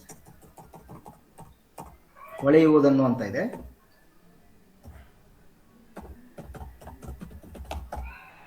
ಕಳೆದುಕೊಳ್ಳುವುದಿಲ್ಲ. ಹಾಗೆ ಕಬ್ಬು ಸಹ ಗಾಣದಲ್ಲಿ ಅರೆದರು ಕಾಯಿಸಿದ್ರು ತನ್ನ ಸಿಹಿ ಬಿಡೋದಿಲ್ಲ. ಎಕ್ಸಾಂಪಲ್ ಕೊಡ್ತಾರೆ, 3 ಎಕ್ಸಾಂಪಲ್ ಕೊಟ್ಟು ಹೇಳ್ತಾರೆ, ನೀವು ನನ್ನನ್ನು ಎಷ್ಟೇ ಪರೀಕ್ಷೆಗೊಳಪಡಿಸಿದ್ರು ಕೂಡ ನಾನು ನಿಮ್ಮಲ್ಲಿ ಶರಣು ಅನ್ನೋದನ್ನ ಬಿಡೋದಿಲ್ಲ ಅಂತ ತನ್ನ ಆರಾಧ್ಯ ದೈವ ಶ್ರೀಶೈಲ ಚೆನ್ನಮಲ್ಲಿಕಾರ್ಜುನಲ್ಲಿ ಶರಣಾಗುವ ಭಾವ ಇದೆಲ್ಲ ಅದನ್ನ ಅಕ್ಕಮಹಾದೇವಿ ವಚನದಲ್ಲಿ ವ್ಯಕ್ತ ಆಗಿದೆ. ಶರಣಾಗುವುದು, ಸರೆಂಡರ್ ಆಗೋದು, ಭಗವಂತನಿಗೆ ಸರೆಂಡರ್ ಆಗೋದಿಲ್ಲ. ಇದು ಬಹಳ ದೊಡ್ಡ ಕಲ್ಪನೆ ಇದು. ಇನ್ನ ಜ್ಞಾನಿ ಅಜ್ಞಾನಿಗಳ ಸಂಘದ ಬಗೆಗಿನ ಅಕ್ಕಮಹಾದೇವಿ ಅಭಿಪ್ರಾಯ ಅಂತ ಇವೆರಡು ಕೇಳೋ ಸಾಧ್ಯತೆ ಇದೆ ನೋಡಿ. ಒಂದ್ ವೇಳೆ ಬಂತಂದ್ರೆ ಇದಾಗ್ಲಿ ಮತ್ತು ಇದು ಎರಡು, ಯಾಕಂದ್ರೆ ಇದು 2-3 ವಾಕ್ಯಕ್ಕೆ ಸೂಕ್ತವಾದಂತ ಪ್ರಶ್ನೆಗಳು. ಲೋಕದಲ್ಲಿ ಅರಿತವರು ಅರಿದವರು 2 ವರ್ಗಗಳು ಇರ್ತವೆ. ಅರಿತವರನ್ನ ಸ್ನೇಹ ಮಾಡಿದ್ರೆ ಆ ಸ್ನೇಹವನ್ನ ಕಲ್ಲನ್ನು ಹೊಡೆದು ಕಿಡಿ ತಗೊಂಬಂದಂಗೆ ಆಗ್ತದೆ. ಒತ್ತಿಸ್ಕೊಂಡ ಕಿಡಿ ಏನ್ ಮಾಡ್ತದೆ? ಎಲ್ಲವನ್ನು ಸುಡುವುದಲ್ಲದೆ ಕಾಪಾಡಲ್ಲದು, ಕೋಲು ಕೊಟ್ಟು ಬಡಿಸ್ಕೊಂಡಂಗೆ ಆಗ್ತದೆ ಅನ್ನೋದು ಒಂದು. ಇನ್ನೊಂದೇನ್ ಹೇಳ್ತಾರೆ? ತಿಳಿದವ್ರ ಜೊತೆ ಜ್ಞಾನಿಗಳ ಜೊತೆ ಸ್ನೇಹ ಮಾಡಿದ್ರೆ ಮೊಸರನ್ನು ಒಸೆದು ಅಥವಾ ಕಡೆದು ಬೆಣ್ಣೆಯನ್ನು ತೆಗೆದುಕೊಂಡಂತೆ ಮೊಸರು ಹಲವು ಪ್ರಕ್ರಿಯೆಗಳು ಸ್ವಲ್ಪ ಇದಾಗಿದೆ ದಾಟಿ ತುಪ್ಪವಾಗಿ ಪರಿವರ್ತಿತವಾಗ್ತದೆ ಅಂತ ಎಕ್ಸಾಂಪಲ್ ಕೊಟ್ಟ. ಶರಣ ಸಂಘವೆಂಬ ಪ್ರಕ್ರಿಯೆಯಿಂದ ಮನುಷ್ಯ ತನ್ನೆಲ್ಲ ನ್ಯೂನತೆಗಳನ್ನ, ಬದುಕಿನ ಅಸಂಗತೆಗಳನ್ನ, ಭಾವಬಂಧನಗಳನ್ನ ಕಳ್ಕೊಂಡು ಒಬ್ಬ ಒಳ್ಳೆ ವ್ಯಕ್ತಿಯಾಗಿ, ಒಬ್ಬ ಒಳ್ಳೆ ಭಕ್ತನಾಗಿ ಪರಿವರ್ತಿತ ಆಗಿ ಮುಕ್ತಿಯನ್ನ ಪಡ್ಕೊಳ್ತಾನೆ.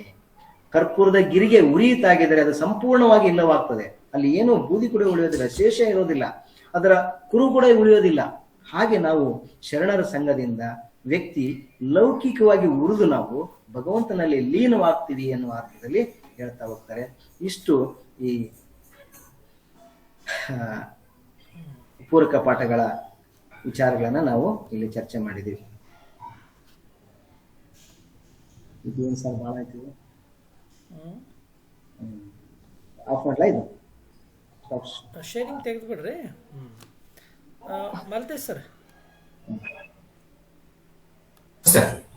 ಸರ್ ಪ್ರಶ್ನೋತ್ತರ ಒಂದು ತಗೊಳ್ಳಿ ಸರ್, ಆಮೇಲೆ ಲಾಸ್ಟಿಗೆ ಏನಾದ್ರೂ ಪ್ರಿಯ ಮಕ್ಕಳಲ್ಲಿ ಮತ್ತು ಗುರು ಹಿರಿಯರು ಸೇರ್ಕೊಂಡಿದ್ದೀರಾ? ಇವರಿಗೆ ನಮ್ಮ ಸಂಪನ್ಮೂಲ ವ್ಯಕ್ತಿಗಳು ಶ್ರೀಯುತ ನಾಗರಾಜ್ ಅವರಿಗೆ ಹಾಗೂ ನಡೆಸ್ತಾ ಇರುವಂತಹ ಗಿರೀಶ್ ಪಾಟೀಲ್ ರವರಿಗೆ ವಂದನೆ ಸಲ್ಲಿಸ್ತಾ, ತಮ್ಮಲ್ಲಿ ಇನ್ನೂ ಅನುಮಾನಗಳಿದ್ರೆ, ತಮ್ಮಲ್ಲಿ ಏನಾದರೂ ಪ್ರಶ್ನೆಗಳಿದ್ರೆ ಅದನ್ನ ತಾವು ಕೇಳಿದ್ರೆ ಅದಕ್ಕೆ ಸ್ವಲ್ಪ ಉತ್ತರವನ್ನು ಕೊಡ್ಲಿಕ್ಕೆ ನಾವು ಪ್ರಯತ್ನ ಪಡ್ತೀವಿ. ನಂತರ ಇನ್ನೂ ಏನಾದರೂ ಹೊಸ ವಿಚಾರಗಳು ಬೇಕಾದರೂ ಸಹ ತಾವು ಕೇಳ್ಕೊಳ್ಬಹುದು. ಎಲ್ಲಾ ಮಕ್ಕಳಲ್ಲಿ ವಿನಂತಿ, ಏನಾದರೂ ಪ್ರಶ್ನೆಗಳಿದ್ರೆ ಕೇಳ್ಬಹುದು. Excuse me sir. ಹೇಳಿಪ್ಪ. ಸರ್, ಇದು ಲಾಸ್ಟ್ ಕ್ಲಾಸ್ ಮಾಡಿದಾಗ ಕವಿ ಪರಿಚಯ ಪಠ್ಯಪೂರಕದ್ದು ನೋಡ್ಕೊಳ್ಳಿ ಒಂದ್ಸತಿ ನೋಡ್ಕೊಳ್ಳಿ ಅಂತ ಹೇಳಿದ್ದು ಏನಕ್ಕೆ ಅಂದ್ರೆ, ನಿಮ್ಗೆ ಅಲ್ಲಿ ಸಂದರ್ಭ ಬರಿಬೇಕಾದ್ರೆ ಕವಿಗಳ ಹೆಸರು ಬೇಕಾ? ಅಲ್ಲ ಪಠ್ಯಪೂರಕ ಕೇಳ್ತಾ ಇದ್ದಾರೆ ಅನ್ಸುತ್ತೆ. ಪಠ್ಯಪೂರಕ ಅವ್ರು ಸರ್. ಕವಿ ಪರಿಚಯ ಕೇಳ್ತಾ ಇರೋದು ಅಲ್ವಾ? ಪಠ್ಯಪೂರಕದಲ್ಲಿ ಕವಿ ಪರಿಚಯ ಇದು ಹೌದು ಮನೆ. ಈಗ ಬಾಳ್ವಾಗಿ ಒಂದೊಂದು ಟೈಮಲ್ಲಿ ನೀವು ಬರ್ದ್ರೆ ಅದಕ್ಕೆ ಒಂದು ತೂಕ ಜಾಸ್ತಿ ಇರುತ್ತಲ್ವಾ? ಈಗ ಫಾರ್ ಎಕ್ಸಾಂಪಲ್ ವಸಂತ ಮುಖ ತೋರಲಿಲ್ಲ, ಶ್ರೀಮತಿ ವಿಜಯಶ್ರೀ ಸೊರಬರ್ ಅವರು ಅಂತ ಬಳಸಿದ್ರೆ ಸ್ವಲ್ಪ ಗೌರವ ಜಾಸ್ತಿ ಇರುತ್ತೆ. ನಿಮಗೆ ಶಕ್ತಿ ಇದ್ರೆ ನೆನ್ಪಿಟ್ಕೊಂಡು ಓದ್ಕೊಳ್ಳಿ. ಯಾಕಂದ್ರೆ ಪ್ರತಿಯೊಬ್ಬನಿಗೂ ಮಾಸ್ಟರ್ ಹೇಳಿದಾಗೆ ಪ್ರತಿಯೊಬ್ಬನಿಗೂ ಸಹ ಭಗವಂತ ಕೊಟ್ಟಿರುವಂತಹ ಅಥವಾ ನಮ್ಮ ತಾಯಿ ನಮ್ಮ ತಂದೆ ಕೊಟ್ಟಿರುವಂತಹ ಆಶೀರ್ವಾದದಲ್ಲೇ ಎಲ್ರಿಗೂ ಸಹ ಶಕ್ತಿ ಇರುತ್ತೆ. ನಾವು ಬಳಸ್ಕೊಳ್ತಾ ಇಲ್ಲ ಅನ್ನೋ ಮಾತನ್ನ ಶ್ರೀಯುತರು ಹೇಳಿದ್ರು. ನಮ್ಗೆ ಶಕ್ತಿ ಇದೆ, ಓದ್ಕೊಳ್ಳಿ, ಪರವಾಗಿಲ್ಲ, ಏನ್ ತೊಂದ್ರೆ ಏನಾಗಲ್ಲ. ಇಷ್ಟ ಪ್ರಶ್ನೆ ಕೇಳಿದ್ರೆ ಮಾತ್ರ ಬರೀರಿ. ಆ ತರದ್ದು ಇಲ್ಲ ಅಂತಂದ್ರೆ ತಮ್ಮ ಒಂದು ನೆನಪಿನ ಭಂಡಾರದಲ್ಲಿ ಉಳ್ಕೊಳ್ಳುತ್ತೆ. ಅಲ್ಲ, ಈಗ ನಮ್ಗೆ ಪೂರಕ ಪಟ್ಟಿರೋದೇ 4. 4 ಕವಿ ಪರಿಚಯ ಎಷ್ಟಿರುತ್ತೆ? ಅಲ್ಲಿ ಏನ್ ಬಹಳ ಏನಿಲ್ಲ, ಓದ್ಬೋದಲ್ಲ. Okay sir. ಮತ್ತೆ ಬೇರೆ ಯಾರಾದ್ರು? ಸರ್ ಹಲೋ ನಮಸ್ತೆ, ಹೇಳಿ ಮಾಮ್. ಸರ್ ಅದು ಒಂದು ವಾಕ್ಯದಲ್ಲಿ ಉತ್ತರಿಸಿ ಅಂತ ಸಪರೇಟ್ ಆಗಿ ಕೊಡ್ತಾರೆ ಇವರಿಗೆ CBS ಮಕ್ಕಳಿಗೆ? ಇಲ್ಲಮ್ಮ, ಒಂದು ವಾಕ್ಯದಲ್ಲಿ ಕೊಡೋದಿಲ್ಲ. ಇಲ್ಲ, ಅದು ಮಲ್ಟಿಪಲ್ ಚಾಯ್ಸ್ ಅಲ್ಲಿ ಕೊಡೋದು ಸರ್. ಪ್ರಶ್ನೆ 4ರಲ್ಲಿ, ಮುಖ್ಯ ಪ್ರಶ್ನೆ 4ರಲ್ಲಿ ಸೀನ್ ಪ್ಯಾಸೇಜ್ ಕೊಡ್ತಾರಲ್ವಾ, ಹೌದಾ? ಆ ಸಮಯದಲ್ಲಿ ಒಂದು ವಾಕ್ಯ ಅಥವಾ 2 ವಾಕ್ಯ ಬರಬಹುದು. Okay sir. Okay. Question paper format ಬೇಕಾದ್ರೆ ನೆಕ್ಸ್ಟ್ ಕ್ಲಾಸ್ ಅಲ್ಲಿ ನಾವು ನಿಮ್ಗೆ ಡಿಸ್ಪ್ಲೇ ಕೊಡ್ತೀವಮ್ಮ, ನಾಳೆ ಕ್ಲಾಸ್ ಅಲ್ಲಿ. Okay sir. Okay, thank you sir. ಪ್ರಶ್ನೆ?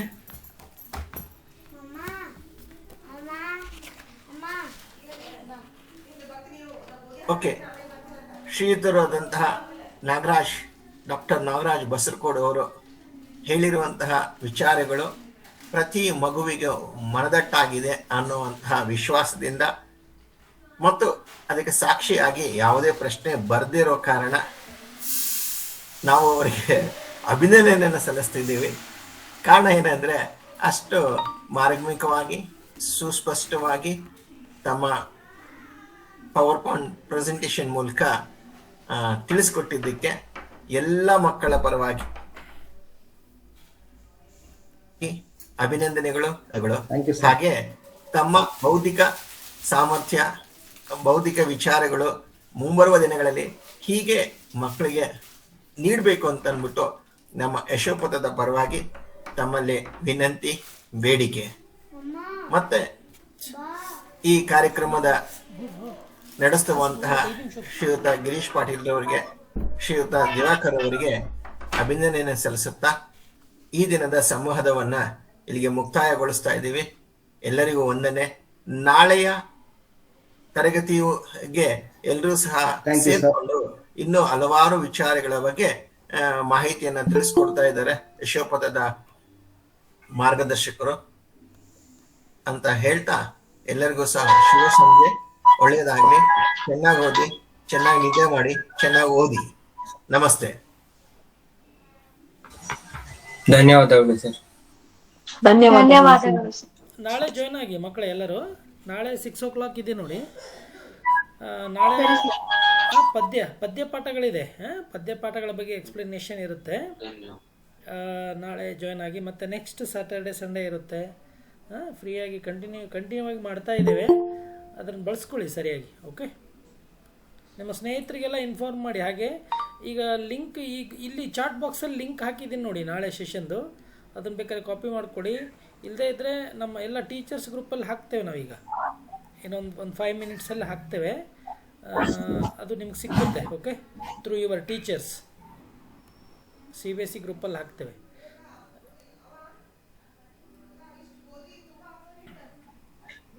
Thank you sir. ಕ್ಲೋಸ್ ಮಾಡೋಣ. Nagaraj sir thank you, Maltesh sir thank you, Diwakar sir ಇದ್ದರು ಅನಿಸುತ್ತೆ. ಸೊ ಅವ್ರಿಗೂ ಧನ್ಯವಾದಗಳು. ಎಲ್ಲ ಶಿಕ್ಷಕ ಬಂಧುಗಳಿಗೂ ಧನ್ಯವಾದಗಳು. ಮಕ್ಕಳಿಗೂ ಕೂಡ ತುಂಬ ಧನ್ಯವಾದಗಳು. ಶುಭವಾಗಲಿ. ಶುಭರಾತ್ರಿ.